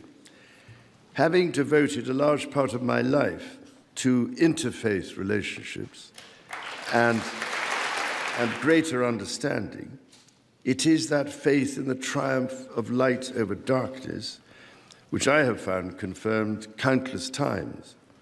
Through it, I am inspired by the profound respect that develops as people of different faiths grow in their understanding of each other. It is why, it is my hope, my prayer, that in these turbulent times, working together and with our international partners, we can stem the beating of plowshares into swords. I am mindful that we are still in the season of Easter, the season that most strengthens my hope. It is why I believe with all my heart that the essence of our two nations is a generosity of spirit and a duty to foster compassion, to promote peace, to deepen mutual understanding, and to value all people of all faiths and of none. Well, it's a speech we need to hear. Yeah. Okay, and I realize that's a tug on all of us, but at the same time, we need to understand at the end of the day, we're all humans on this earth. We have our differences.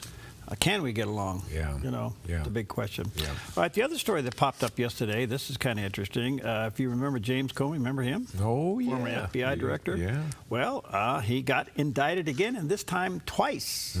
So the current FBI director talks about the indictment of the previous FBI director. So here's Kash Patel. As you heard from the Attorney General and the U.S. Attorney, former FBI Director James Comey has now been indicted for 2 felony counts. While many of you may read this indictment and view this matter as a simple investigation, it is the farthest thing from that. Every single investigation this FBI and our partners at the Department of Justice undertake, especially those that involve the threats to harm or hurt or even kill individuals, whether they hold public office or civilians in our country, are met with the same measure of investigative prowess and tools and personnel in partnership with the Department of Justice as anyone else. As the U.S. Attorney indicated, James Comey will be afforded every matter of due process under the United States Constitution. And as the Attorney General indicated, this has been a case that's been investigated over the past 9, 10, 11 months. These cases take time. Our investigators work methodically. They are career agents, career prosecutors who work these matters. They call the balls and strikes in the field as they see fit, pursuant to the facts of the case and the law. They took that information and made a presentment to a grand jury, a jury of peers in the district in which the alleged crime took place. And that grand jury spoke, and that grand jury returned a 2-count indictment against James Comey. James Comey allegedly threatened the life of the President of the United States. And as you all now know, shortly after posting that threat, he deleted that threat and then issued an apology. All of that information was presented to the grand jury, and Mr. Comey will have his day in court and his ability to speak to a jury of his peers. All right, so some say this may be frivolous. Some say it could have some there. Okay. But are shells on the beach protected by the First Amendment? Well, if shells on the beach, move there by themselves, they might be. Okay. Yeah. Well, apparently the shell said 8647, which is kill the president. Right. Kill president. Get rid of them. Get rid of. Right. Get rid of. President 47. Yeah. And so how did those shells arrange themselves on the beach that James Comey would come along and be able to take a picture of them? Is he putting out that explanation that he found it? Yes. Yeah. Okay. Really? That's like, remember when President Clinton walked the beach of Normandy and he happened to find the rocks that were laid there by somebody so that he could build a little monument, remember? Yes. The Secret Service went out and placed the rocks along the beach. Here comes President Clinton. He finds these rocks and he makes a little monument there. Okay? No other rocks on the beach, but there was this little clump of rocks over here. Okay? So anyway, Comey comes by and finds these shells on the beach. Goes 8647, which, by the way, that term was in the news like 2 days before. Exactly. Okay? Yes. So, I mean, it's all there, but can they nail him with it? Yeah. I don't know. We'll see what happens. Yeah. And the last story today is that apparently the surrounding countries in and around the Straits of Hormuz still upset with Iran. They are siding with the United States. No tolls will be paid on ships that's processing big. through the strait. So that's all their neighbors that they launch missiles at. They're a little ticked off at them right now. So no, we ain't going to pay your tolls. Have a nice day. Oh, good. All right. In the meantime, why isn't Iran in the news? Yeah. They are drying up money-wise. Their economy, they said they could be out of business in the next couple of days. Whoa, $500 million a day in revenue there. Yeah. Cash, basically, yes. All right, some of those are the top stories today. Why we are looking, what do we have today? We have, what do we have today? I got food. Oh, yeah. I forgot already. Scampi. Scampi. How can we forget Scampi? You know what's interesting about Scampi? It comes from your neck of the woods, and it's no longer in business.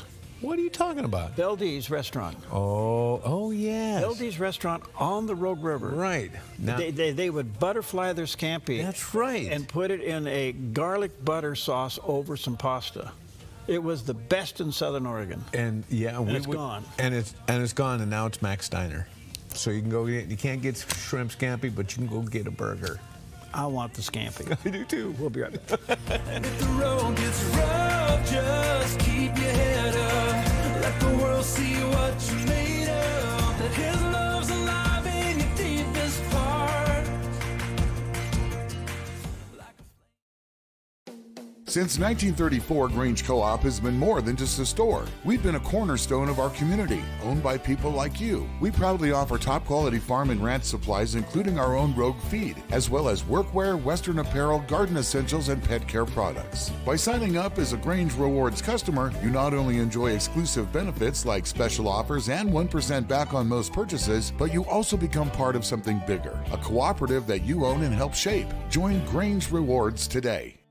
At Sweet Tea Express, we've got you covered. Order at the counter and our friendly service staff will do the rest. Burgers, salads, sandwiches, barbecue platters, sides, and more. Smoked, grilled, and served to perfection. Sweet Tea Express, breakfast, burgers, and barbecue. Over time, every wall tells a story, but sometimes those stories need a fresh start. At Chris Silva Painting, we specialize in transforming indoor spaces, whether it's your family home or your business workspace. With premium paints, flexible scheduling, and expert attention to detail, we make the process simple and stress-free so you can focus on what matters most, living and working in a space you love. From bold new colors to subtle tones of sophistication, let Chris Silva Painting bring your vision to life, one wall at a time. Chris and his crew are courteous. They're efficient, organized, timely, and clean. Chris Silva Painting also offers military discounts. At Chris Silva Painting, our mission statement is to bring Christ's heart and principles to our customers and our job sites. We do that with honesty, integrity, and hard work. We don't cut corners, we paint them. CCB number 176097. Chris Silva Painting, 541-890-3960.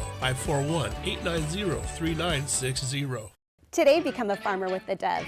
Plant a seed, help it grow. Your gift reaches someone who needs hope. Don't wait, join us in this harvest. Let's grow something eternal together. Give today at the Dove.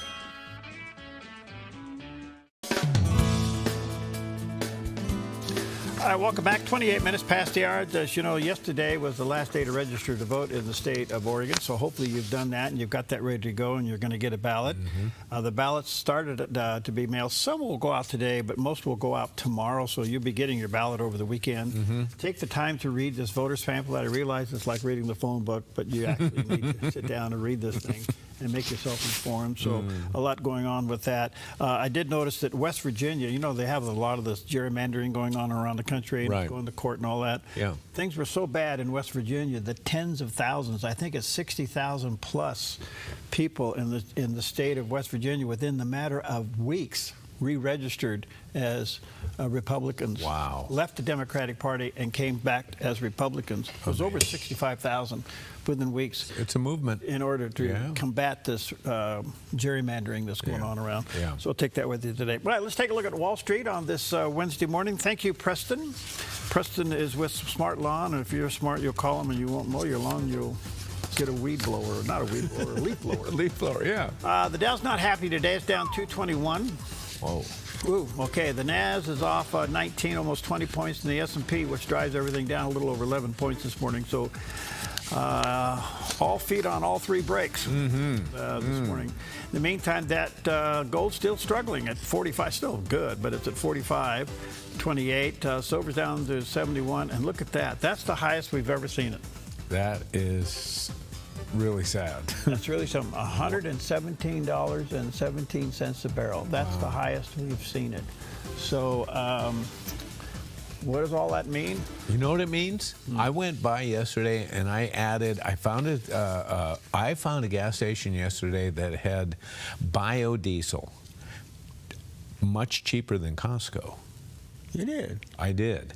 And so I bellied up to that baby and I put some of that. And I asked the guy, he says, how much bio is in this diesel? And he goes, a lot. Oh, really? Yeah. Did you get it from McDonald's? I go, okay then. But anyway, so with this rolling overnight now, I checked on it. When I came by this morning, they raised it $1. Wow. $1 a gallon.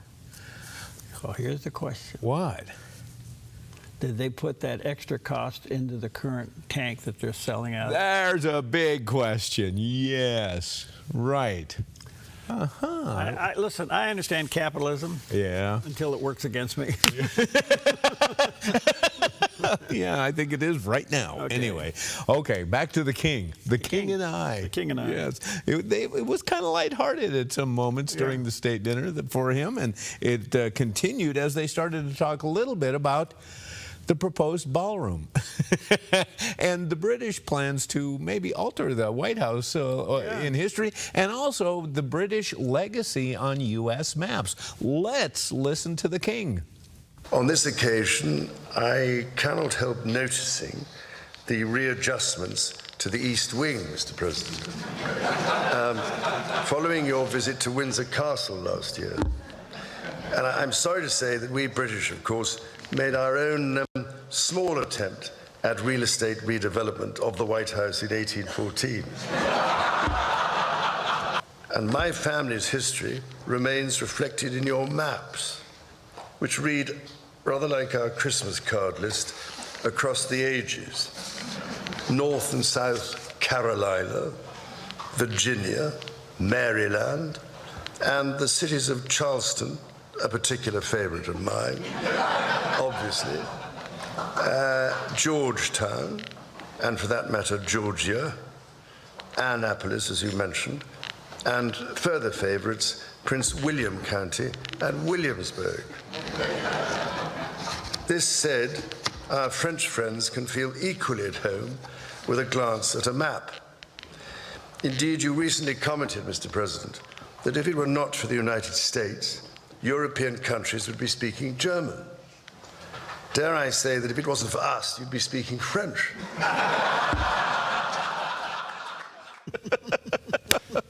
Yeah, we needed this. Yes, we I needed love it. this. That's Yeah. good stuff. All right, well, we're gonna speak Scampi. We'll be right back.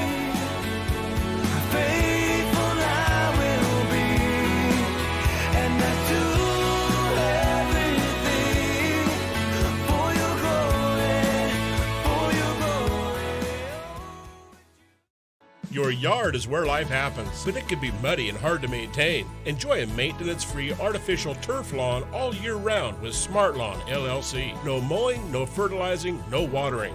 Our synthetic grass is beautiful and resilient. It's certified to be lead-free, and there's no need for pesticides. Safe for your children and pets. Smart Lawn LLC has all your artificial turf and putting green areas covered beautifully. 541-941-3538. The threat of wildfire poses a growing risk to Oregonians. You can prepare now by taking 3 important steps. Create a home inventory, make copies of important financial records, and contact your insurance company to make sure you have the right amounts and types of home insurance coverage. Be wildfire ready by being insurance ready. Visit dfr.oregon.gov/prepare now to learn how.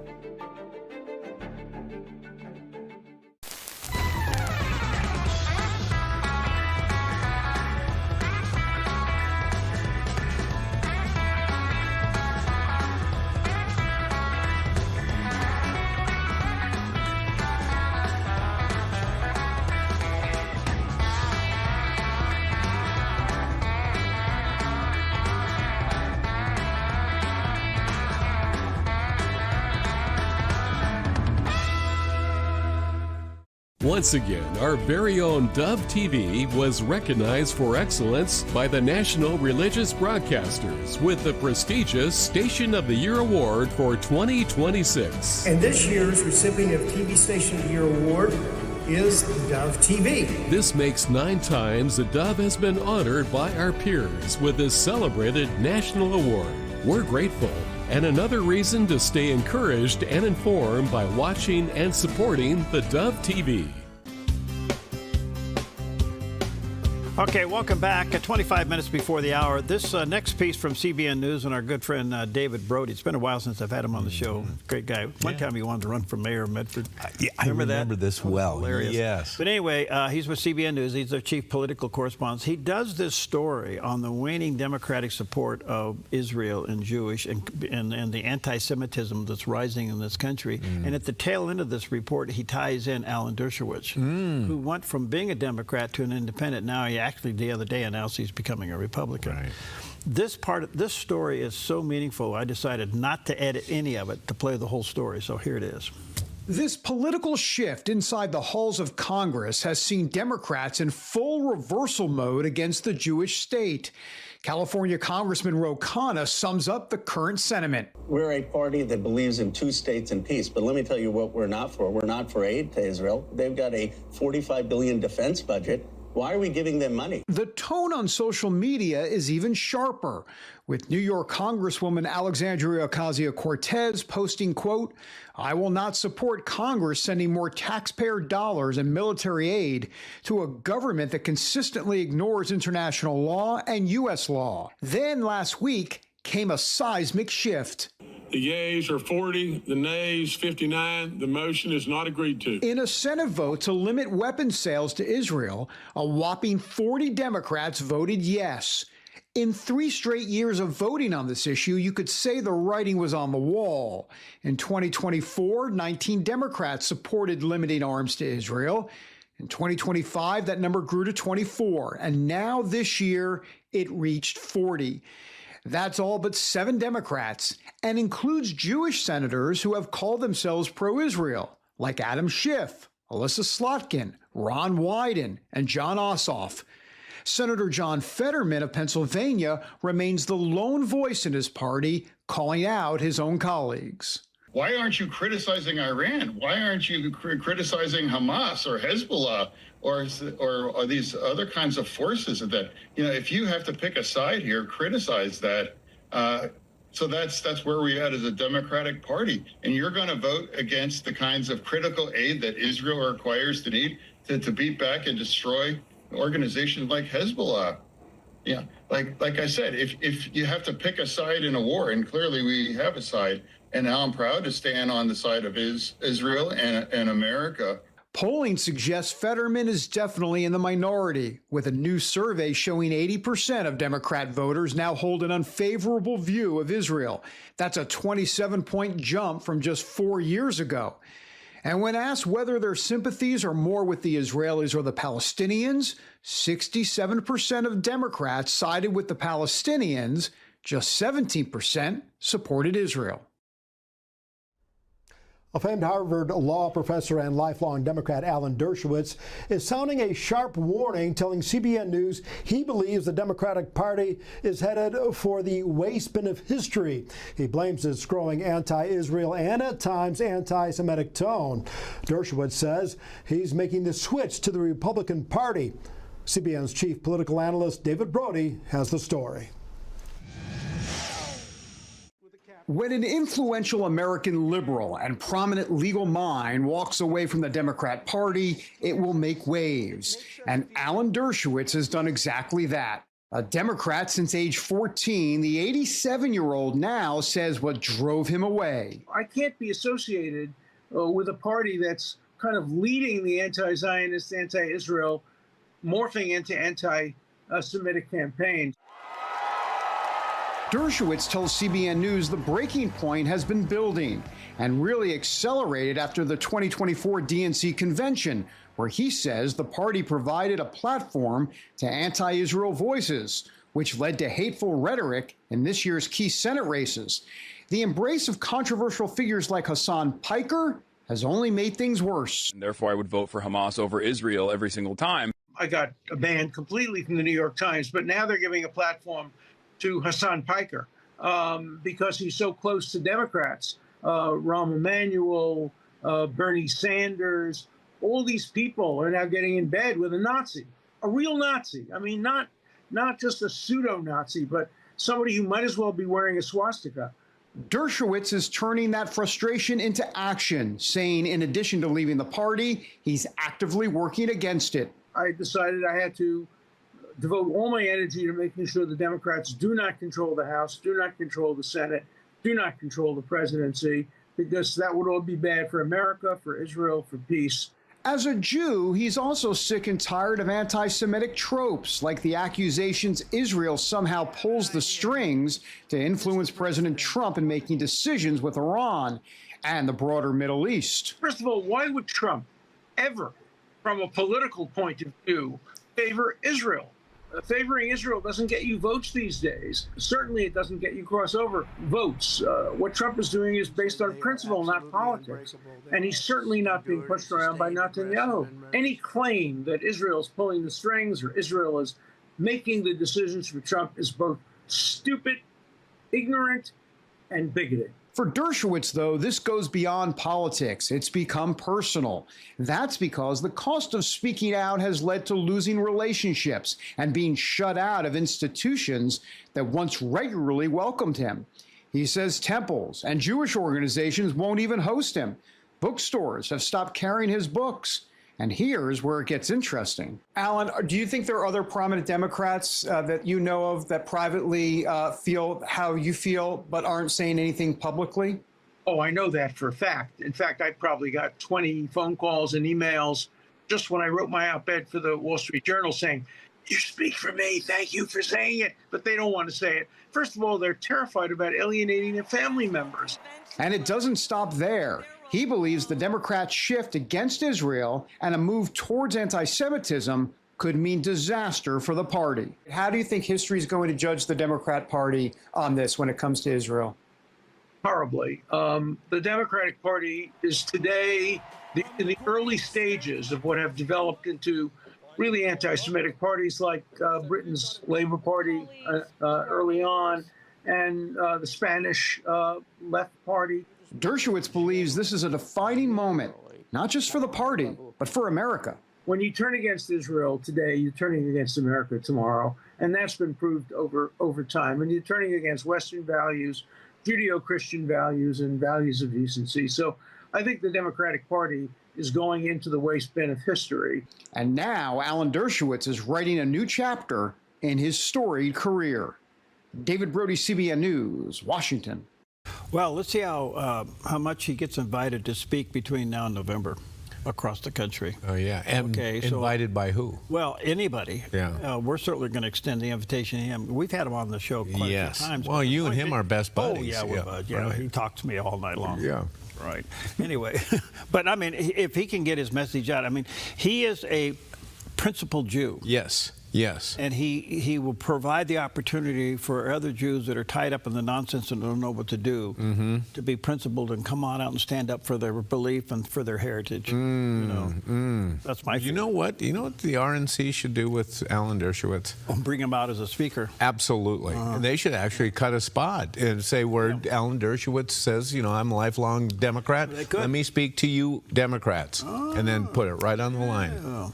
Yeah. Okay, well, hey, that's one of the most bright political things you've said in a long time. Write it down. What's the date? I don't know. No, it's the 29th. Okay, well, but however, don't give up your day job. Stick with weather. Okay. A look at our forecast from Grange Co-op. As our weather patterns continue to clear and warm, today in northern Oregon and southern Washington, sunny skies from Vancouver and Portland through Wilsonville and McMinnville with highs in the low 70s. Moving down the Willamette Valley with continued sunny skies and highs near 70 in Salem and 69 in Albany and Corvallis. Some patchy morning fog around Eugene, then clearing to sunny in upper 60s. Central Oregon will be sunny today with high temperatures in the upper 60s around Prineville and low to mid-60s for Bend and Sun River with a light north wind. Mostly sunny in Boise, Idaho with a daytime high near 70. Some spots of patchy fog this morning along the Oregon coast, then burning off to sunny with highs in the low 60s for Coos Bay and Port Orford, upper 50s for Brookings, and 61 in Crescent City, California. In southern Oregon, sunny with highs moving into the mid-70s for Grants Pass and Medford. Frost in Ashland, otherwise sunny in low 70s. Sunshine for the Klamath Basin with highs in the mid to upper 60s.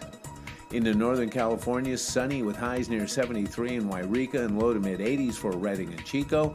Over in Fort Bragg, some patchy fog, then sunny with a high near 57 and a light northwest wind.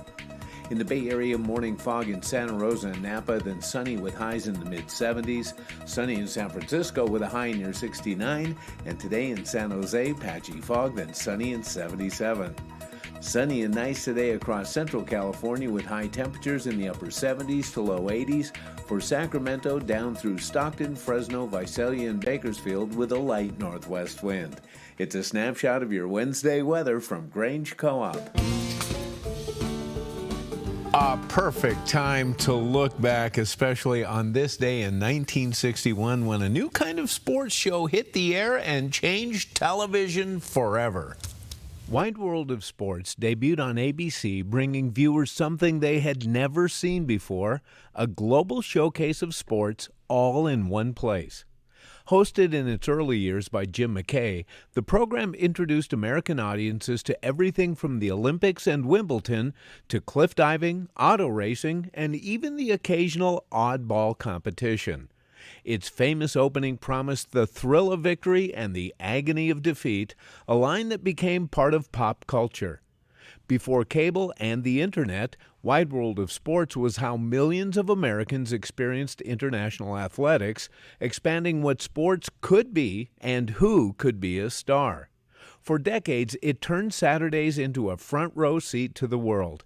And in doing so, it didn't just cover sports, it changed how America watched them. We never missed it. Every Saturday we came in, we're ready for Jim McKay and whatever lineup they had that day. Well, the agony of defeat, I felt so sorry for that guy coming off that ski jump. Yeah. He crashed every time the show was on the air. Every time.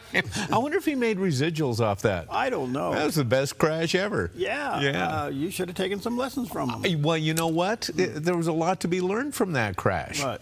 Yeah, well, he went and you see how he tumbled and went. That diffused all the energy. That's why he didn't get hurt. He got up and walked away. Mine went like this. Okay. Stuck. Okay. Diffused all the energy into my leg. I've already gotten 2 emails wanting to know what was the advice I gave you.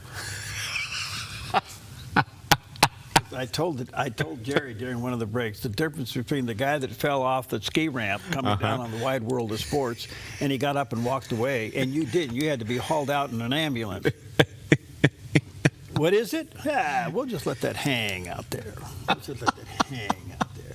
All right, so where are we as a country? Yeah. We head towards the 250th birthday of our country. Yeah. The former President Ronald Reagan, in this little clip, says it best. I've read a lot of constitutions, other countries. I've always gotten a thrill out of saying to these young people that all those other constitutions and our own, there is one little difference between them. Looks little, but it is so great it explains the total success of our nation. All those other constitutions are based on privileges that governments give to their people. And ours says, we the people will allow the government the following rights. And as long as it stays that way, we're on solid ground. That's a great point. Well, man, will we stay that way? Oh. We're going to celebrate it for 250 years. We're still now we're the oldest country with its original constitution. Oh, wow. So hopefully we can protect it. Yeah. All right, so some of the stories. We're going to take a little break and talk about better ways to fix Scampy. Okay. All right.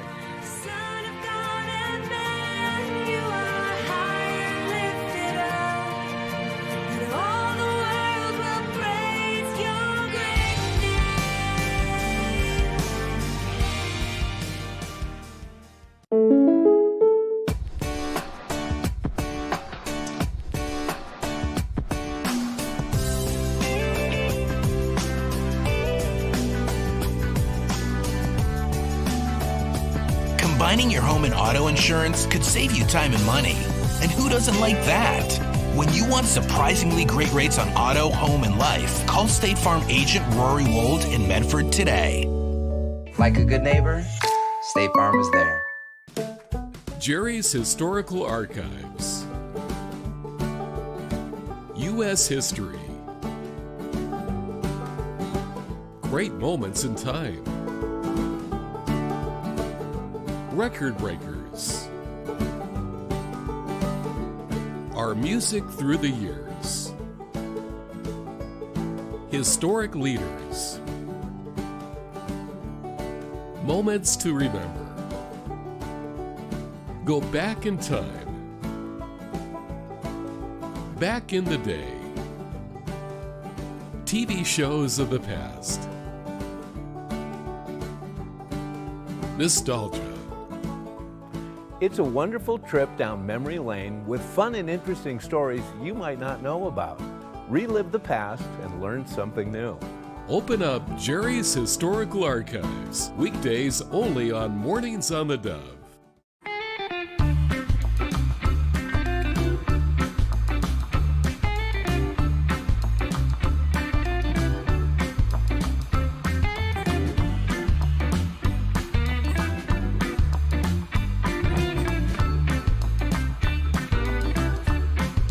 If you don't drive it, donate it.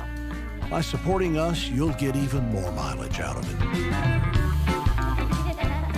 Thank you from the Dove TV.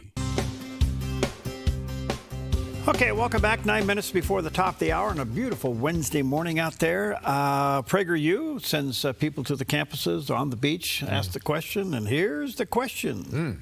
As let's see here, Franklin Camargo is going to Santa Monica Beach and walking around, at least maybe the town, and saying, should we have voter ID? You know, what a concept. Anyway, here's some of the people's responses. Do you think people should have to show a photo ID to vote? No. No, I think if you're a registered voter and then they confirm your identity as is, currently I think that's enough. I think the process works beautifully. No. Why? It's their right.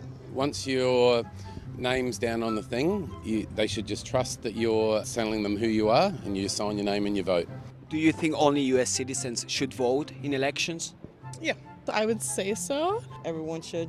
If you live in the USA. If you've got a resident status, I suppose, but yeah, you can't just be a foreigner. I couldn't come and vote in your elections. You'd need to be able to prove who you are to do certain things, but I don't think... Not to vote? Oh, to vote? No. What would prevent you in a system like that to just go in an election and pretend to be an American citizen? It could happen, I suppose. There is a possibility that you could do that, but how much would it happen and how much would it affect an election? We don't really know because we don't verify. Yeah. Some people argue that by requiring a photo ID to vote, some demographic groups are going to be affected the most. Do you agree with that? Yes, I think so. Yeah, I think anyone who is maybe lower income, I think people that immigrated here, maybe and they don't have access to their birth certificate. No, I don't know that I agree with that because it doesn't take much to understand why having ID is important. 76% of Black Americans and 82% of Hispanics would agree with having a photo ID to vote. I mean, that's great that a large proportion of them are in favor of it. But for me, my thing is, if you're an eligible voter and you get disenfranchised, I think that's an awful thing. To me, I'd rather someone who wasn't supposed to vote gets their vote than an eligible voter gets their right denied. The whole point of having elections is to elect and to choose a sovereign government. How can a government be sovereign if non-citizens are voting? I don't know. I don't know. I'm a Canadian citizen and I should vote in Canada, even though I live here and stuff like that. And you have to show a photo ID in Canada in order to vote. Yeah, you do. So this is not even a debate in Canada. No. One's like the direct security of individuals and the other one is ensuring that we have a really diverse amount of opinions on, and we get a true representation of who we want leading this country. Do you have an ID? Yeah, I do. Yes. Sure. I have a photo ID, I have a passport. Do you know anyone who doesn't have an ID and it's a U.S. citizen? Not if they're a citizen. Not that I know. Do you know anyone who doesn't? No, actually no. What would be the problem then to require it? What would be the problem? I mean, as far as buying a gun or voting? Voting. Well, I mean, I don't think I particularly would want a 10 or a 12-year-old, having a vote. So you do agree with requiring an ID to vote? Yes. Yeah, the whole thing is just so interesting to me. Bizarre. I was stopped in a store the other day and I watch your show once in a while. You guys, I don't know if I agree with all the things you say, and the question was, voter ID. Why are you so strong on voter ID? And I said, well, I just have one question for you. Mm-hmm. Can a Democrat win without voter ID? Yeah. Oh, yeah. With voter ID. Yeah. Yeah. Right. And are people aware that liberal government to the north of us requires voter ID? All countries do. Yeah. Isn't that racist? Oh yes. Are we the only non-racist country in the world? Oh, yes. And we're becoming... Yeah. And we feel sorry for people that break their legs. Oh, and isn't it interesting who says it's difficult to get an ID and then who says it's not difficult? It's actually an insult to the people that they use as an example of these people would have a tough time getting an ID. This thing is so absurd. I can't even... Okay, let's... Calm down. Remember this now. You need a voter ID to shovel snow in New York. That's right. Or to go to Barack Obama's library in Chicago. All right, yes. take with you Colossians chapter 4, verse 2. Continue steadfastly in prayer. Spend more time on your knees, being watchful in it with thanksgiving. The more time you spend on your knees, the more enjoyable your walk becomes. Amen. All right, we'll be right back. No more guilt, no more shame, no more thinking I can't change who I was.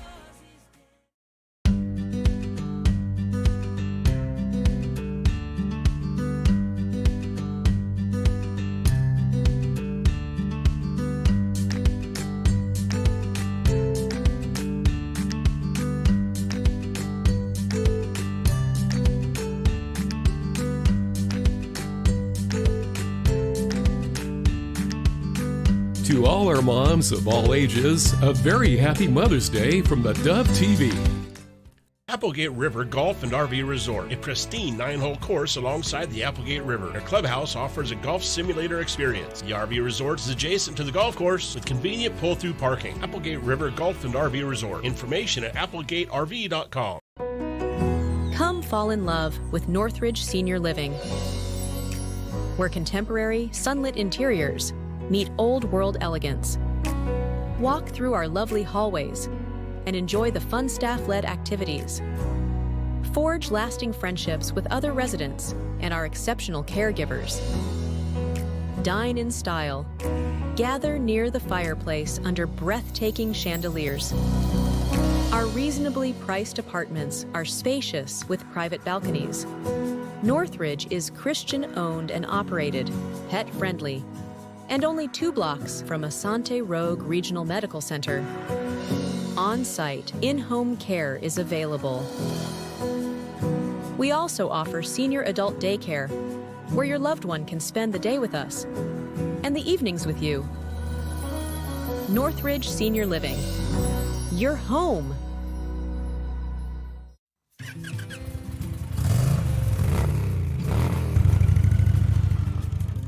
Panoramic Moto Tours was born really out of my passion just to ride, graze back roads and the scenic highways in our beautiful Northwest.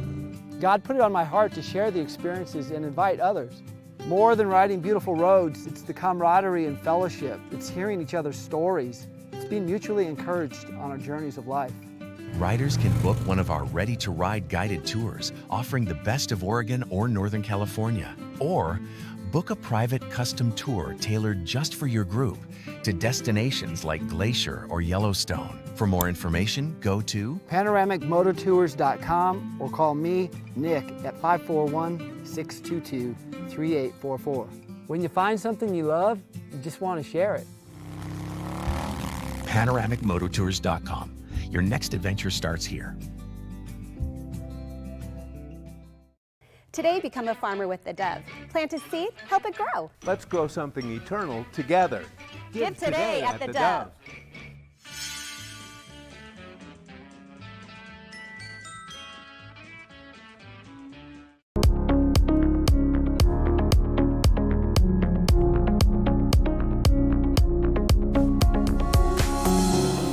Well, welcome to Focus Today. I'm your host, Perry Atkinson, and delighted to have back with us today Eric Eggers. He's the Vice President of Research at the Government Accountability Institute, co-host of his own podcast, The Drill Down, and the author of a fascinating read called Fraud, How the Left Plans to Steal the Next Election. There's a picture of that book.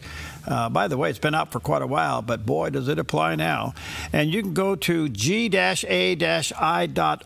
which is the Government Accountability Institute. So g-a-i.org. And there's the picture of the landing site for that as well. Eric, my friend, good to see you. How are you? Perry, I'm going to do my best to continue to keep the level of broadcasting to where it was, because I feel like when we're calling Canadians racist, that's peak Dove TV. But I'm going to try to keep it to where we can, can only ascend from there. Okay, well, you heard it here from Eric. Oh, so much to talk to you about. What do you think about all of this gerrymandering going on around the country right now? Well, and it's incredibly relevant just based on what I saw in the news today. The Supreme Court has struck down one of the minority districts in Louisiana, which I think suggests that it's open season on drawing fair representation districts across the country. Obviously, Virginia's gerrymandering in a certain way. Florida has now a proposal to go the other way. This is not ideal. You'd like to think that the math would just be simple and straightforward, but I think this is a fight that California really started and led, unfortunately, and so people are going to kind of follow suit. But I think it's profound disenfranchisement. California, I think, is like 36% Republican, and yet now out of like 60 seats, they only have 3 that represent Republicans. Virginia, I think it's down to 2. If they were disenfranchising a minority group, people would be screaming from the rooftops. But when they do it with a major political party, people seem to think it's okay because they think it hurts Donald Trump, and that in that case, the ends justify the means.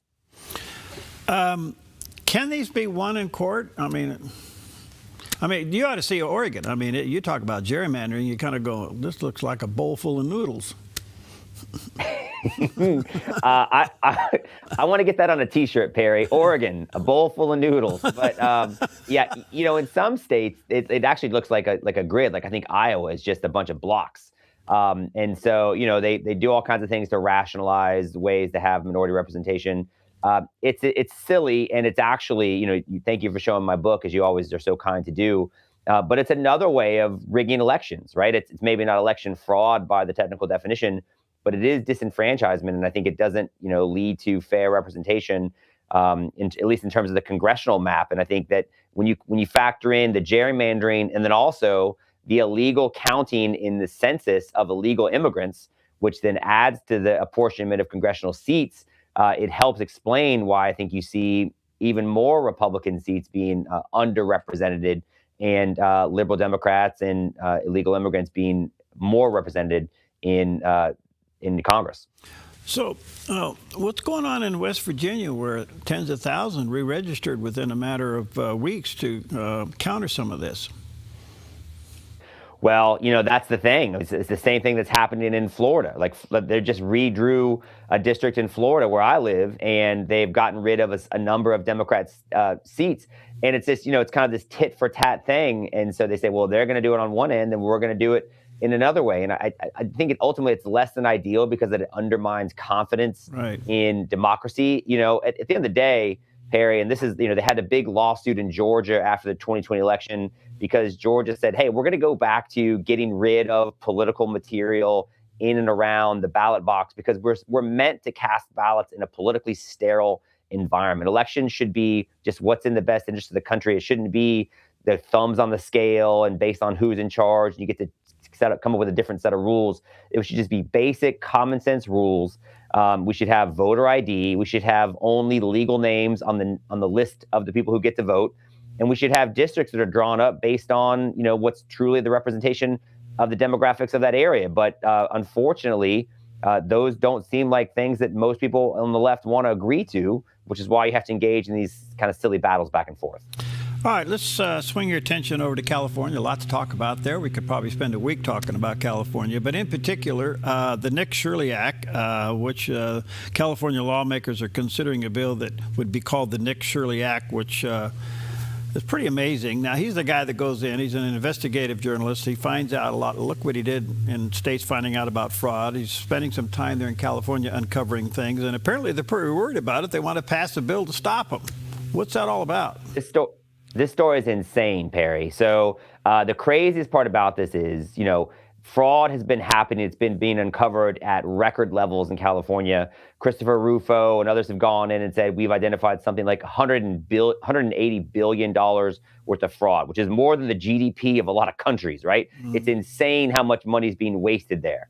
And the top law enforcement officials in the state, the Attorney General, Rob Bonta, you would think he would be like, hey, thank you for the assistance. We care about taxpayer money, so we want to do whatever we can to stop this from happening. But instead, his wife, Maria Bonta, has introduced a bill, Assembly Bill 2624, which has been dubbed the Stop Nick Shirley Act, because what it says, Perry, it doesn't say, hey, quit committing fraud.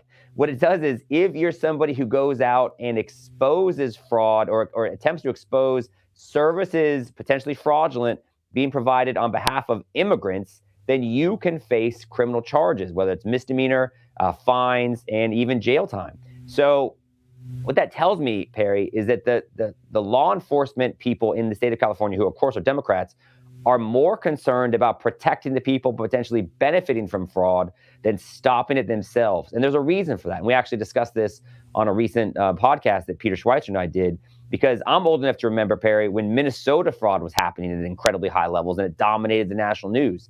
And it was happening on behalf of Somalis. And the reason why it was allowed to continue, even so much so that Tim Walz personally stopped a bipartisan effort to increase investigations that would have led to criminal charges being filed, because they were happening on behalf of Somalis who are a key constituent to Democrats, right? That's why fraud's okay in these blue states, is when key constituents are committing the fraud. And so no Democrat is going to get elected statewide if you're going after Somalis. And just like in California, notice the bill didn't say you get in trouble for exposing any kind of service provider. It's you get in trouble for exposing service providers for immigrants. The immigrants are the key constituent in California, just like the Somalis are the key constituent in Minnesota. anything goes as long as it's being happening by behalf of these people that are so important politically to the Democrats in charge of these blue states. So back to the, or still there with the Nick Shirley Act just for a moment. Is it true that it deals with independent journalists and citizen journalism? So if somebody is not a journalist and they reported fraud, would they be free from this act? That's a good question. That's not how I read it. I read it as anybody that kind of, and you see these people that happen on YouTube, they go out and they stress test the First Amendment. They'll just kind of film and they just say, well, this is what I'm allowed to do. So I think, the definition of journalist, I think, is less important here. It's anyone that takes, that exposes someone and puts information, whether it's a video or, a blog or anything that shows these are people engaged in providing services for this key constituency, they would potentially be liable to this act if it passes the state assembly, which in California, anything goes. But just remember this, Perry. I mean, this is how bad the fraud is, which makes the introduction of this bill so out of touch with where the rest of people are. In California, the top two people coming to their senses, sadly, it's because I think Californians the Republicans are the only ones willing to speak up about how bad the fraud is. There's a lot of other Democrats that are sort of splitting the vote, but no other Democrat is willing to say, no, the fraud should stop. You heard Katie Porter say that she would give Gavin Newsom a B for his handling of homelessness, even though homelessness has only increased and is costing like billions of dollars worth of fraudulent expenditures. Tom Steyer, the billionaire, was asked what grade would he give Gavin Newsom, and he said, I haven't really been following his tenure as governor. So, what's happening on behalf of these Democrats in California is insane, so much so that Republicans actually are leading because they're the only ones with the courage that were just willing to stand up and speak the clear, blatant, honest truth, which is that fraud's wrong. No one else in the state's willing to do it. In fact, the Attorney General and his wife are willing to do the opposite to protect it. Let's stick with California a little bit. Swalwell's out. That left remaining Democrats there to scramble. They're splitting the votes like crazy. Like you just mentioned, it could be that the top two vote getters in a couple of weeks could be Republicans. Are the Democrats that disorganized and that out of touch? Well, they're playing by a different set of rules, Perry. It's so fun, and I know that you sit up there in Oregon and kind of, you guys can kind of sneeringly look down on the mess that California is. I know you guys have your own problems, but I'm pretty sure you guys could have at least organized the debate. The first debate that they tried to have in California, I love this story so much, they had to cancel it. Because they say, hey, there's so many candidates, we can't let everybody on stage, right? Not everyone gets a participation trophy when you're running for governor. So we have to find some kind of rubric by which we're going to evaluate who gets to participate. So they had this USC professor who's apparently incredibly respected and credentialed. So he came up with a formula and said, all right, 65% is based on polling, 35% is based on fundraising capacity, and this is the threshold we're going to use. And so the formula spit out, hey, it's like 5 people get to do it. The problem, Perry, is that the only people who's going to let be on stage are white people. And that doesn't work in California. So they threatened to boycott. They said no. And of course, the head of the Democrat party in California is a white guy. The professor at USC was a white guy. The current governor is a white guy. In fact, California's only ever had white guy governors. So they said, this is no good. You're making all the minority candidates sit out.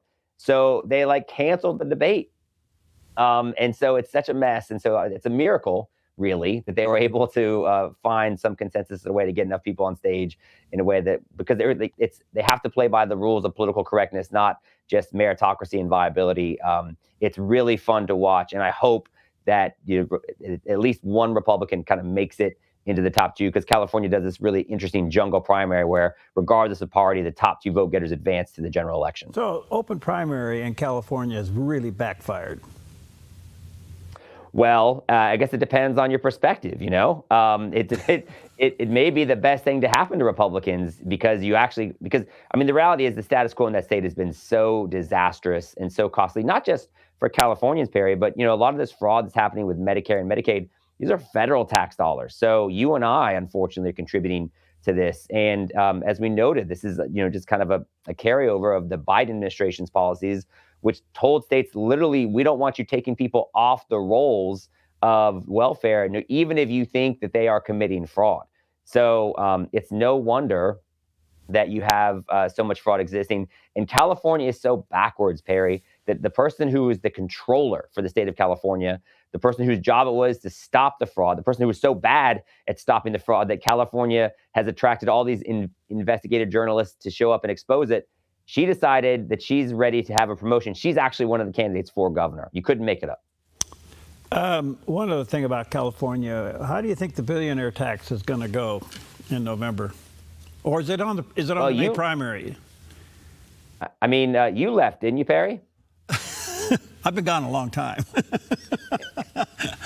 Born and raised here, but I've been gone a long time, and I have a lot of friends leaving. And you know what's the reason I bring that up, Eric, is that the other day I ran into a guy. This is kind of interesting. In anticipation of this billionaire tax passing, I guess there's a timeline of some kind of statute or something where they got to get their assets out of the state so that it's not registered by the time that this bill would come into effect. So if you have substantial assets, you got to get them out of the state even before the vote takes place. So if it passes, it does have a date where this would go back to.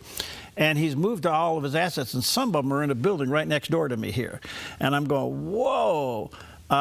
So apparently it's real. This thing could pass. Perry, I just want to be very honest with you. I could listen to you tell stories about your billionaire friends for hours, okay? So... it's not a friend. It's just the guy I bumped into. We get it. You run in really elite circles. Congratulations. No, I think that it's true. It's insidious, the fact that this tax is retroactive. And of course, the people that, like you mentioned, and others have already said, we're out, like we're leaving. And states like Texas and Florida, where I live, are welcoming with open arms all these people to leave. And by the way, it's funny. I did an interview in California not too long ago, and the one thing, so there's concern now that Eric Swalwell's out, that Republicans won't end up being in the top two. And so they said, we find it to be potentially demoralizing. So because now if Californians only have two Democrats to choose from, and you'll have this billionaire tax, and they go, we're concerned because it might, kind of ruin the momentum of the one thing that they can look forward to is this voter ID amendment that will be on the ballot in November. And I just remember thinking, like, I don't know that if I was a Republican in California, I would have been moralized in the first place, let alone have any kind of momentum to be demoralized. Because what does it got to be like to be somebody with common sense who lives in a state run by lunatics, where you see your tax dollars going out the window to immigrant groups and other people who don't deserve it and are just stealing openly at every turn? And I would say the voter ID is the one thing that does give people hope. I heard you make the excellent point at the end of your last segment. Can Democrats win with voter ID? And I think that the reality is they don't want to find out, which is why they fight at every turn. There's millions of dollars that poured in from these teachers unions groups and liberal activist groups to try to stop the passage of this one very common sense reform in California. That's why the states are fighting Harmeet Dillon in the Department of Justice to try to stop them from getting access to the voter roll so they can try to clean them up ahead of the midterms. So, I mean, if you want to know what they're concerned about and what they're worried about, look what they're trying to keep from the feds who want to just bring sunlight and honesty and integrity back into the elections. All right, I got to take a break, but one quick question. There was a poll out about 3 days ago, and I don't know if you heard about it or if it's even true, that Harris beats Newsom by 1 point for president. I would wonder who they conducted that poll among, and did they include anybody who's not a host of The View? That would be my one question, because I'm not sure if you did a larger sample size that polling is going to hold. Okay, perfect answer. All right, I'll take a quick break. Check out Eric's website, g-a-i.org, which stands for the Government Accountability Institute. There's a picture of the landing page. Get a copy of his book called Fraud, too. It's still available out there. We'll be right back. Since 1934, Grange Co-op has been more than just a store. We've been a cornerstone of our community, owned by people like you. We proudly offer top-quality farm and ranch supplies, including our own Rogue feed, as well as workwear, Western apparel, garden essentials, and pet care products. By signing up as a Grange Rewards customer, you not only enjoy exclusive benefits like special offers and 1% back on most purchases, but you also become part of something bigger, a cooperative that you own and help shape. Join Grange Rewards today. Stewardship begins with the knowledge that nothing belongs to us, but everything belongs to the Lord. This helps us to run a business not in the fear of lack, but in the assurance of His care and provision. Such a perspective eliminates the drive to sell and replaces it with a heart that says serve. This begins with serving our clients and coworkers with integrity and genuine care. That's why at Kelly's, it's automotive service with a heart for God, and treating others as we ourselves would want to be treated.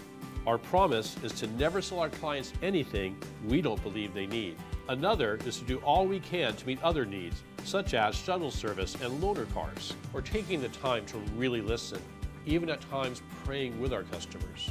Sometimes this means sacrifice, going above and beyond. But that's why I work for Kelly's Automotive Service, honoring God while serving people with honesty and integrity. This week on the John Ankerberg Show, we'll talk about the brave people that are bringing the gospel of Jesus Christ to their people using audio Bibles. God is working through these audio Bibles. People hear the Word of God, and God, the Holy Spirit, uses that Word to pierce their heart. I am impressed with how powerful the Word of God is. Join me for the John Ankerberg Show right here on the Dove TV. It'll be encouraging and informative.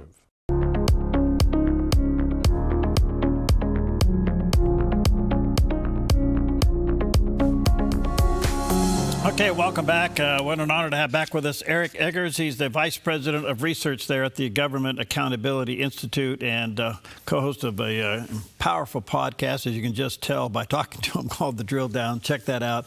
His book that was printed quite some time ago, but certainly applies today, Fraud and How the Left Plans to Steal the Next Election. Applies to this election cycle, so check it out online. And Eric's website is g-a-i.org, which stands for Government Accountability Institute. Again, Eric, thanks for your time. I want to switch your attention over to the Southern Poverty Law Center that's now under investigation, and obviously it's gotten caught here. What do you think of this story?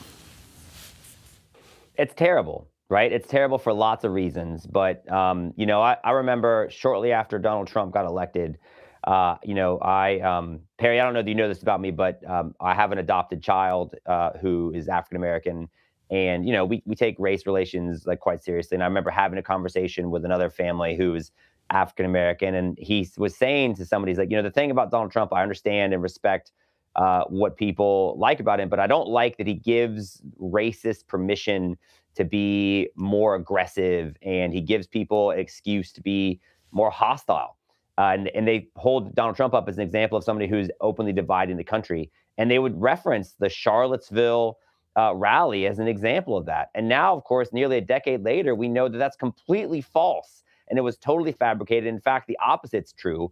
It was an astroturfed false flag thing funded by a group who presents themselves as one who means to fight these forces, but they were actually propping them up in the name of being able to raise money to fight them in the first place.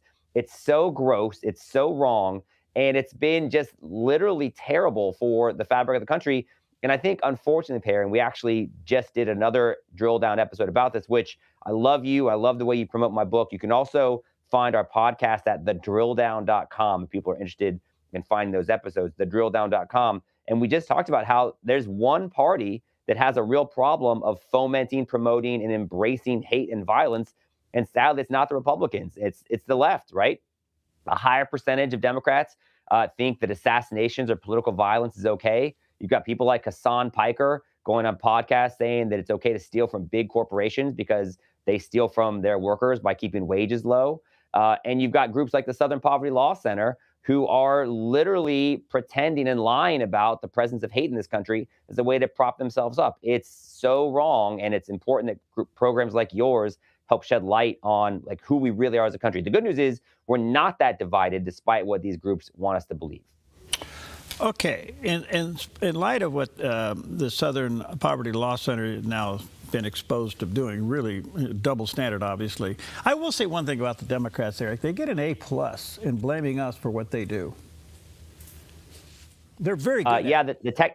The term the kids love these days, Perry, is gaslighting, when you accuse somebody else of doing something that you yourself are guilty of. Right. And that's exactly what's happened. And, in our last episode, we played clips. It's insane. I'm sure you've covered the remarks by Jimmy Kimmel. Yeah. Melania Trump, I think, did an excellent job of coming out and being just brave and honest and saying, I just had to endure yet another assassination attempt on my husband. And people like Jimmy Kimmel are only making the country worse with their violent rhetoric. And you've got, people like Chuck Todd saying he's blaming President Trump for making him feel unsafe. It's astounding that no one is willing to kind of call a spade and say, look, we have a Democrat violence issue. In fact, we cited a study from, I think it's the Center for Studies on Immigration, or it's a nonprofit group, and they said 2025 saw the most violence for left-wing groups and left-wing ideology in over 30 years. And, and they've seen a dramatic decline in violence on the right. But to hear mainstream media or celebrities or other politicians say it, they would say the opposite is true. It actually very much reminds me, Perry, of Joe Biden's cognitive decline. It's something that people like you and I could see for ourselves with our own eyes. And we try to kind of like, hey, this seems like a real problem. It seems like we have a real violent problem on the left. There's Trump assassination attempts. People shot Charlie Kirk. There was the shooting at the congressional baseball game. Like, this is a real problem. And we're told that the opposite's true. They've just gotten so used to lying and pretending that the obvious isn't really true that they think they can continue to get away with it. Of course, you have Jimmy Kimmel. You got James Comey just indicted yesterday for both of these. Both of these were indirect threats on the president in a roundabout way. The question I have is, can these be prosecuted? And in Kimmel's case, even the FCC is now getting involved. I'm wondering where the line is between a threat on the president and free speech. Well, of course, there was no threat at all, Perry, because don't you know that James Comey was just decorating the sand with seashells. And it just so happened that they found themselves in such an arrangement that a couple of random numbers came together that I guess you could maybe construe as a threat to the president. No, of course, 86, of course, means to kill, and 47 was Donald Trump. And it was egregious. I'm glad the FBI and the Department of Justice is doing something about it. And Jimmy Kimmel's excuse was worse. To say that Melania Trump had the glow of an expected widow and then say, oh, it's only because it's of their age difference, as if Jimmy Kimmel hasn't previously already been suspended for insensitive comments surrounding a different assassination of a conservative leader. He knows better. The American people know better. And the most shocking and troubling part of that, Perry, was the audience laughter. I mean, right. I like to make jokes, as you know. I have a good sense of humor. I didn't find that to be amusing at all. I couldn't believe that many people in the studio audience would actually laugh at that comment. My understanding is that Jimmy Kimmel's contract is actually up fairly soon. So whether the FCC or not needs to be involved, we'll see. But I would, he's become something of the talisman for ABC. He hosts the award shows. He goes to all their network events for the upfronts. So he is, in many ways, ABC. And obviously, ABC is owned by Disney. Bob Iger's now back in charge, and they're going to try to bring this new person in. It'll be interesting to see how much of a fight Disney wants to engage in if they think Jimmy Kimmel's worth it. Are seashells on a beach protected by the First Amendment?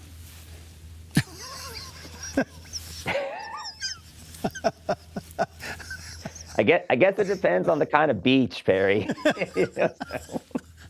I mean, they just happen to 86, 47. They just happen to fall in place, I feel like this is a Perry Cuomo song. Seashells on the beach, I just think it's just something that happens. Wow.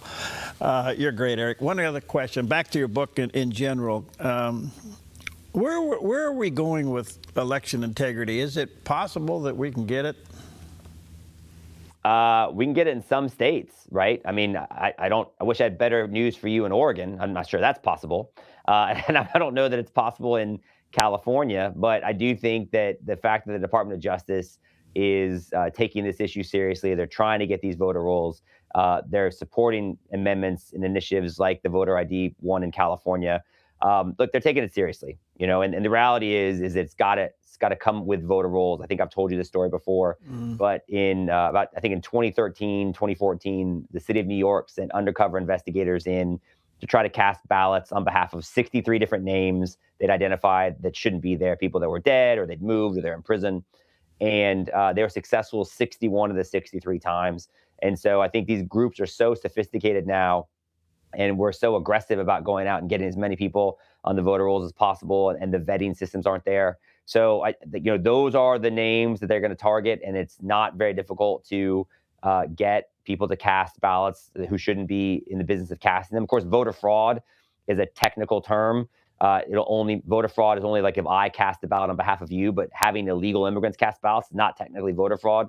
It's considered election fraud. And the reality is, I think we've got a lot of problems. The left's been getting away with election fraud for some time. And so it's just nice to see the Department of Justice and Acting Attorney General Todd Blanche, Harvey Dillon, and others taking the issue seriously. So I'm optimistic about what the fall will look like. Oh, good. Yeah. It's interesting. Our Secretary of State admitted there was about 800,000 fraudulent signatures or voter rolls, people on the voter rolls, admitted to 800,000. That's all we got was an admittance. And it wasn't followed up with so we're going to get to work right now doing whatever we can to take those names off of it. No, I know, because there's always this tension between access and security, and they would rather keep 800,000 names that shouldn't be on there as opposed to run the risk of one person trying to cast a ballot whose name's not on there, even though there are remedies that exist for those types of things. Because, Perry, as you know, if you have any issue of somebody trying to cast the ballot and they have to fill out a provisional ballot or anything else, they don't want to be accused of voter suppression, because that's like a dog whistle for being racist. And that's actually why the Supreme Court, just to bring it back to where we started, that Supreme Court decision today of striking down the minority district in Louisiana, I think is so important, because it just speaks to we're no longer going to be held hostage by the sins and ills of the past. We can just take a sober and honest assessment of, like, what does our reality look like today? What laws do we need to have in place for the society we have today, not the way we used to do things. And, but that legacy of the shame of racist voter suppression, it has driven so much of the avenues by which voter fraud exists today. Eric, you're a delight. Thank you, friend. God bless you. Stay in the fight. Go to g-a-i.org. That's the website. That stands for the Government Accountability Institute. And his book is still available, called Fraud, How the Left Plans to Steal the Next Election. A lot of that's still in play, so get a copy of that. Eric, I know we got a lot of problems in Oregon, but we also have some great fishing. Come on out. We'll show you a good time. Hey, just send the jet of your billionaire buddy, and I'm there, dude. We'll be right there. See you later.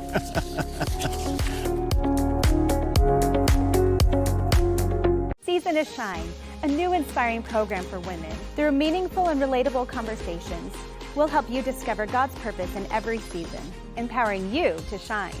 Monday, Wednesday, and Fridays at 4 p.m. on theDove TV.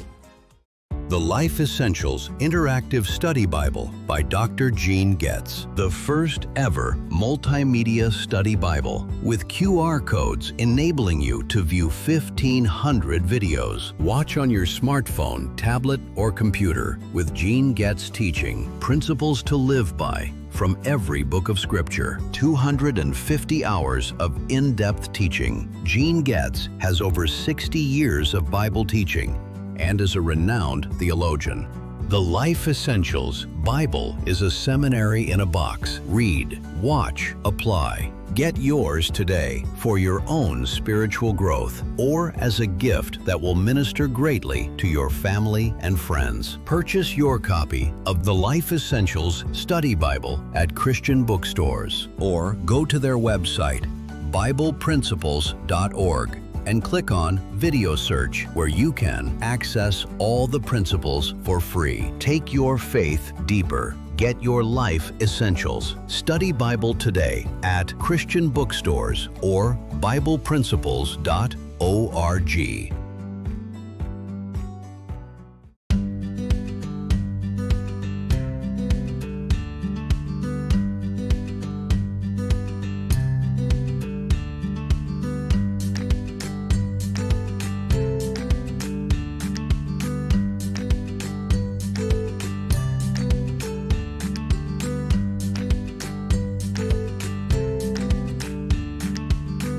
To all our moms of all ages, a very happy Mother's Day from theDove TV.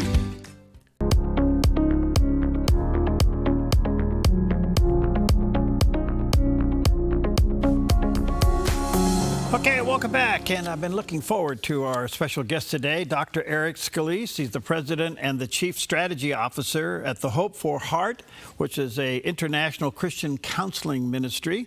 He's a licensed counselor with more than 45 years of experience. He previously served as a senior vice president of the American Association of Christian Counselors as a department chair there at Regents University. You can go hopefortheheart.org is the website, hopefortheheart.org, and check it out. Dr. Scalise, good to see you, friend. How are you? Hey, thank you. Glad to be with you, Perry. Thank you for your time. Where are you? Where are we Skyping you in from? In Plano, Texas, which is North Dallas. Okay, yeah. Okay, good stuff. Well, a lot to talk about. Thank you for your time. I want to kind of ask you, with your years of experience, are you seeing the influence of AI and people seeking maybe help and not seeking a counselor? AI, I think it's sort of the next revolution technologically. And like so many innovations over the years, it is here to stay. I do think when it comes to mental health issues and counseling, there are some precautions. There have been a couple of stories out there of people who have used AI for counseling related help, even I think a celebrated case that involved an ultimate suicide of somebody. So it is out there. I think it can be a good resource, but we have to be wise about it. Why would somebody be more open with a chat, say a chat GPT versus coming to you or going to their pastor?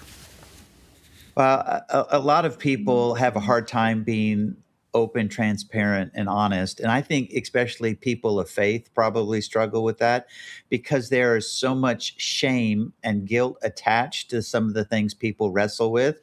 Let's say someone's wrestling with a sexual addiction or any addiction, or there's a domestic violence situation, or they're having an affair.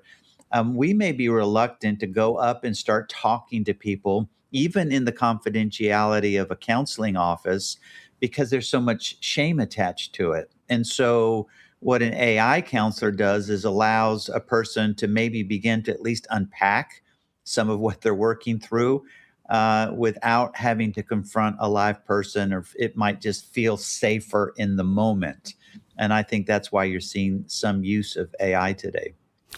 I can say from our experience here running a Christian radio and TV network, we get a lot of calls for prayer, as you can imagine. I mean, a lot of emails and calls for prayer. And when you ask the question, have you talked to your pastor, most are no. And if we ask them why they don't call their pastor, there's two answers that keep coming up. One is they don't want their pastor to know they have this problem. Or two, their pastor, they can't get in to see their pastor. Their pastor can't see them. They want to talk to the person they see every Sunday morning, but they don't get that person in a counseling setting. Right. But to your point is, they'll call us because we don't know them. They don't know us, but we seem to be a safe place for prayer, is like an initial starting for help. But they're very reluctant to go to those who would shepherd them. And I just find that so interesting.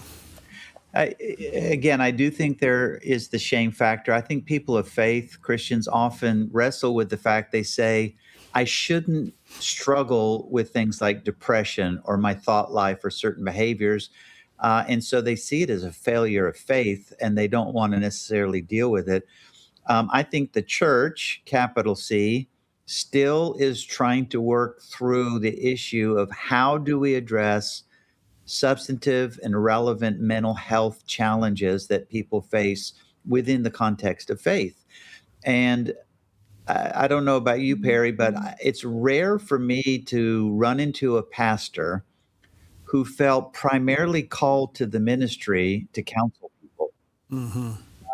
They often say, I felt called to the ministry to preach and to teach, maybe disciple.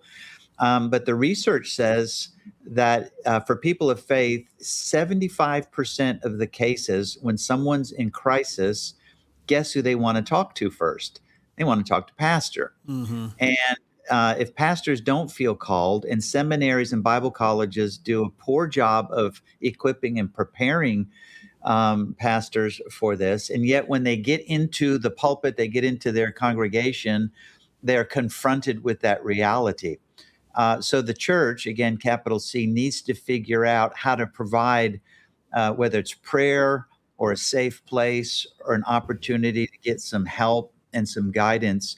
I often tell pastors, you may not feel called, but trust me, there are individuals in your church who absolutely feel a sense of calling to care for those who are wrestling through some of these very real challenges.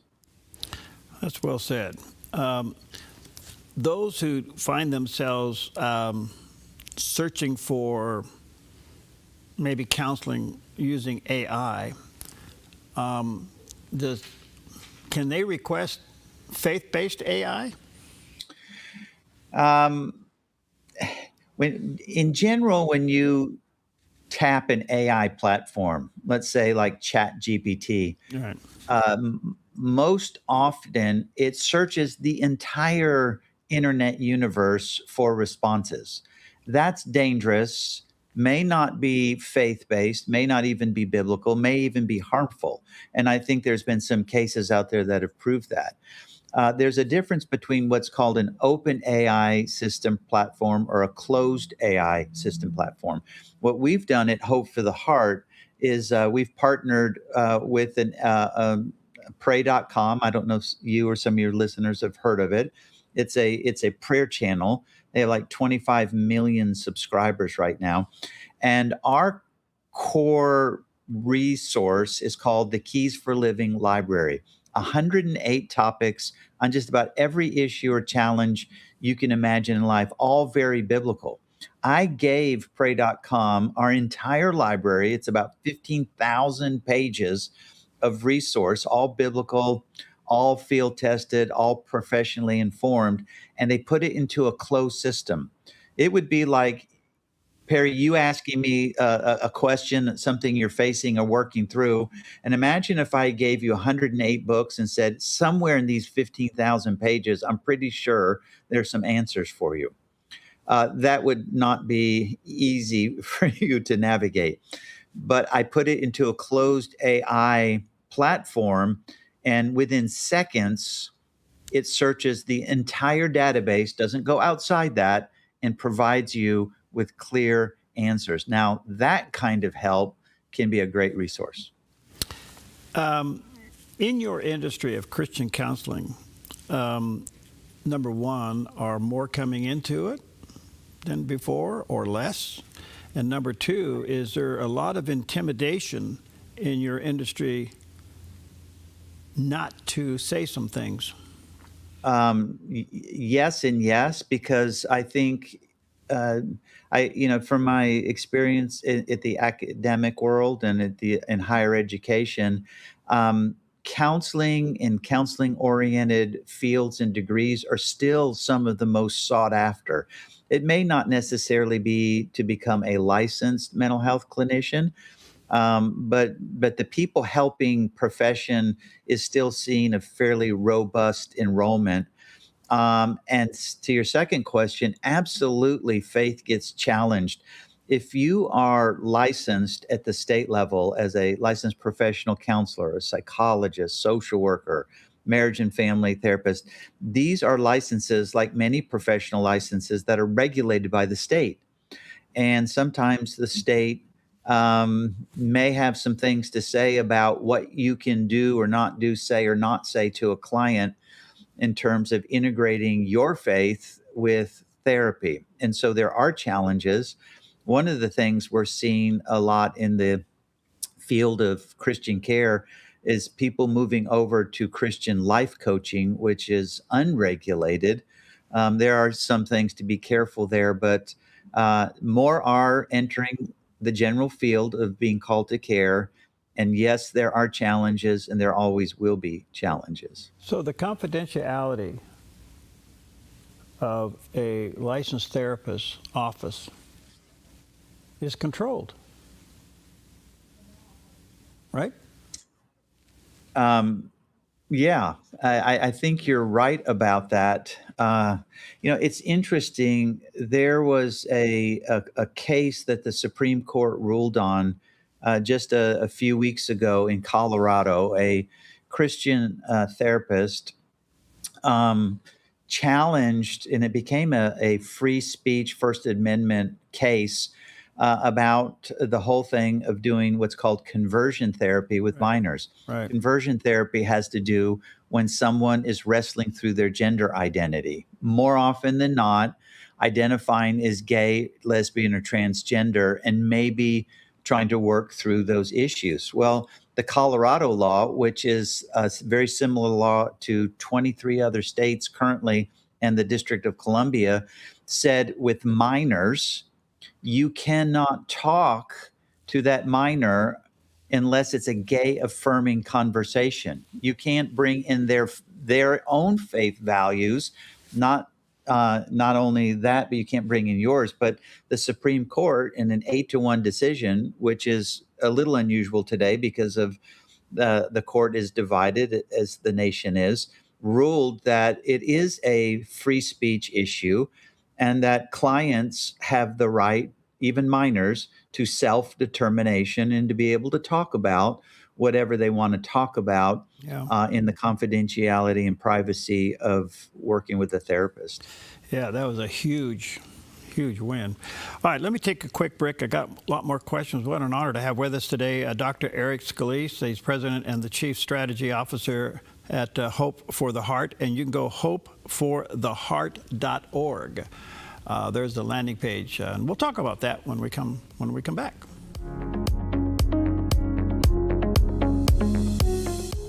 Your yard is where life happens, but it can be muddy and hard to maintain. Enjoy a maintenance-free artificial turf lawn all year round with Smart Lawn LLC. No mowing, no fertilizing, no watering. Our synthetic grass is beautiful and resilient. It's certified to be lead-free and there's no need for pesticides. Safe for your children and pets. Smart Lawn LLC has all your artificial turf and putting green areas covered beautifully. 541-941-3538. When life feels heavy, your body feels it, your mind feels it. That is why I created Organic Elements Wellness Spa, a place where wellness is not a luxury, it's a way of life. Step into our wellness lounge with a Himalayan salt room, infrared sauna, steam room, and invigorating cold plunge. Restore your nervous system, detox your body, and clear your mind. Then experience customized massage, advanced skin therapies, and result-driven facials, all designed to help you look as good as you feel. There's nothing else like this in Southern Oregon. This is your space to heal, to reset, to glow. Call today to book your private wellness party for up to 15 guests or surprise someone special with a gift certificate. Visit Organic Elements Wellness Spa on East Main Street in Medford. Book online at organicelementspa.com. Wellness is wholeness. Voted best of Southern Oregon. Hi, I'm Ryan Robertson, host of a brand new program on theDove, Ministries on the Move. Ministries on the Move spotlights the incredible work of how God is using everyday people and organizations, putting their faith into action, serving the hurting, strengthening families, and sharing the hope of the gospel in practical ways. Be inspired and discover these ministries on the move. Tuesdays and Thursdays at 4 p.m., right here on theDove TV. Encouraging and informative. More at thedove.us.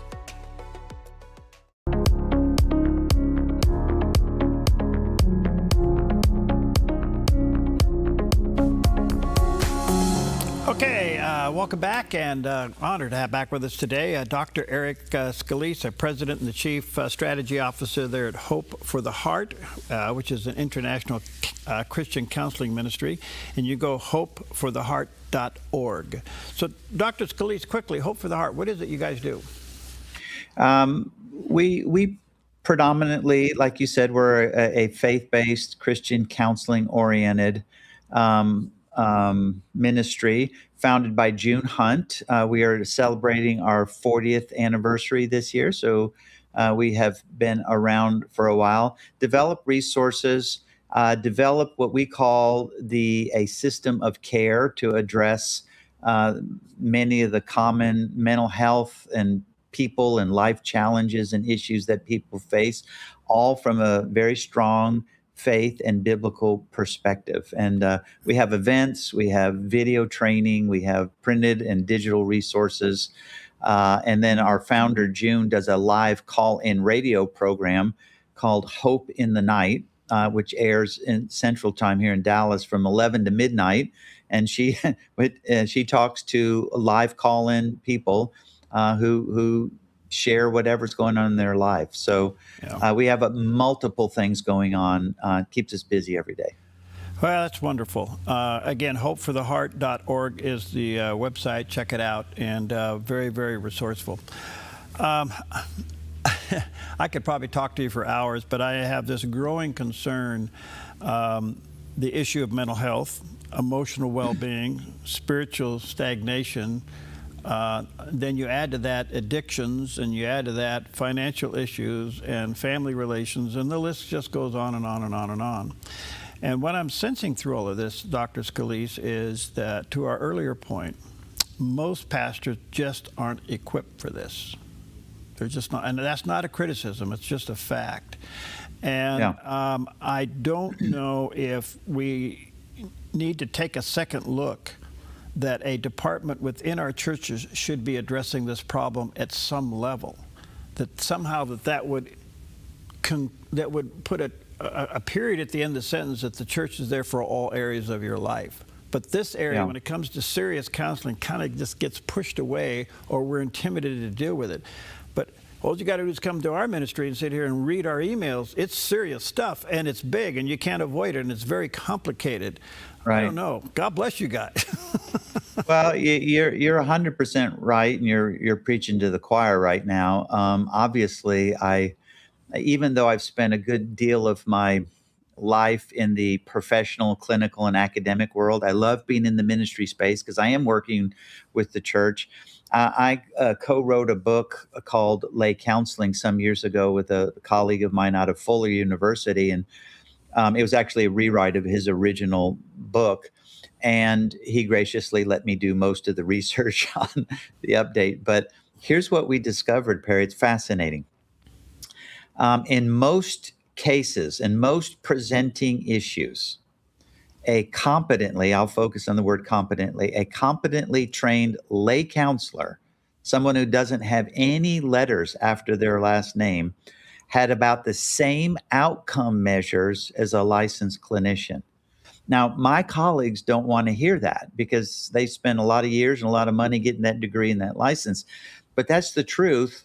And when I asked the follow-up question to myself, well, why is that?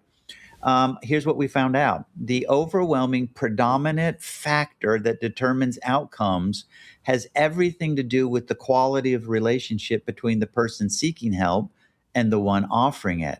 And I thought to myself, that's the church.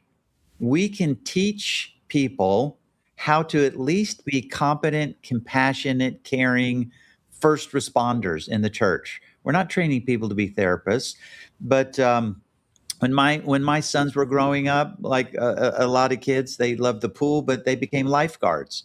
They weren't paramedics, but they learned basic CPR, basic first aid, how to help someone who was near drowning to get them to the next level of care. That's what we can do in our churches. That's what we need to do, but we have to destigmatize it a little bit. Pastors have to understand, I'm not called to this. I'm not particularly equipped, but people in my church are. You are seeing, I think, pop up in more churches, certain programs like divorce care and grief share and celebrate recovery. And one of the things we've done here at Hope for the Heart is we developed an entire training program to train lay counselors on how to come alongside people and walk with them while they're in pain or crisis, and to get them to whatever support systems or care they might need from that point forward. That's beautiful. A couple follow-up questions. How would you describe mental health? I think it has to do with general outlook. We are not one-dimensional, right? We have an emotional component. We have a cognitive component. We have a behavioral component. We have a spiritual part of us. We have a relational part of us. And so I think mental health, if people think mental health, they often think, well, that's your thinking and emotions. It does, but it's your behavior, it's your relationships, it's your identity and your walk of faith and your connection with God. It's all of those things. And mental health touches all of those areas. And if you have one or two of those that are out of balance and off, it can impact the entire sense of who we are as people and might need attention. I love your answer concerning lay counseling, because I think that's an entry point, and I would rather see that fostered more than turning to AI. Wouldn't you? Well, sure. And you know, let me say this: AI is not a substitute for relational care. Right. I do understand why some people may start there because of, like I said, shame, guilt, a sense of privacy in the first, but it's not a substitute.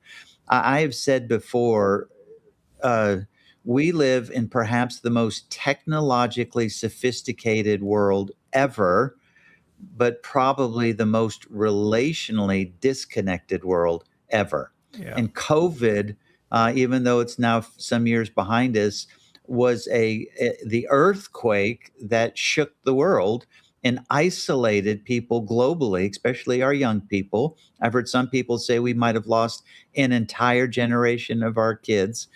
And loneliness and isolation have fostered all these things we're seeing now. I often say if COVID was the earthquake, then the mental health issues that followed was the tsunami. And the tsunami is greater than the original event, in my opinion. Because part of people maybe going to their church for help have to first see it as a safe place, and they also have to see it as being authentic. Yes. Do you think how are we doing in those two departments? If you use the word church globally, you know, maybe it's a B minus. There are some A churches out there, and there are some that don't get it at all and don't provide it at all.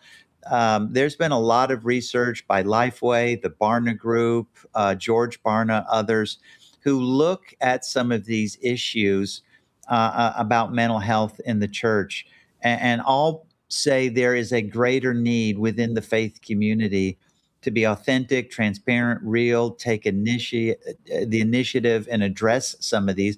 I think it starts with the pastor, and the pastor having a vision for this in their church. And it's difficult if you don't feel trained, equipped, or called to it. You have to be able to step outside your comfort zone a little bit. And I've had these conversations with pastors. I'm like, listen, people are sheeple, and even people have life going okay, can be messy. People with mental health issues, I just say, let's be honest, get ready to change some dirty diapers. It comes with the territory, but that is, at least in part, should be some of the mission of the church, to make disciples. We can't ignore reality. Who did Jesus go to? He didn't go to people who were put together, had it all figured out. He said, I didn't come as a physician to those who don't need help. I came to those who need help. And I think that's a great sort of vision mission statement for the church today in this area. One quick question. I'm almost out of time. Is anxiety the main contributor to mental health? Anxiety is a symptom of maybe things that are going on. I will say this, anxiety and anxiety disorders are the #1 diagnosed disorder in the country today. And it has been for some years now. Depression is a close second. Oh. Is depression a result of anxiety? They are different. You know, anxiety has to do a little bit with fear and thoughts becoming overwhelmed. It could have to do with trauma and trauma experiences in our life. And both of these can have some physical and some chemical things as well as life circumstances. It's not a black and white issue. They are connected, but not everyone who's anxious is depressed, and not everyone who's depressed is necessarily anxious. But you often see them together. Dr. Scalise, you're a blessing. Can we get you back? Oh, I'd love to. Yeah. Awesome. Let me say to our viewers and listeners, check out hopefortheheart.org. Great resource, hopefortheheart.org. I think you and I could talk for hours, and you're a resource, and I'm going to be tapping on you more. Thank you for your time. All right. Thank you, Perry. God bless you. God bless you.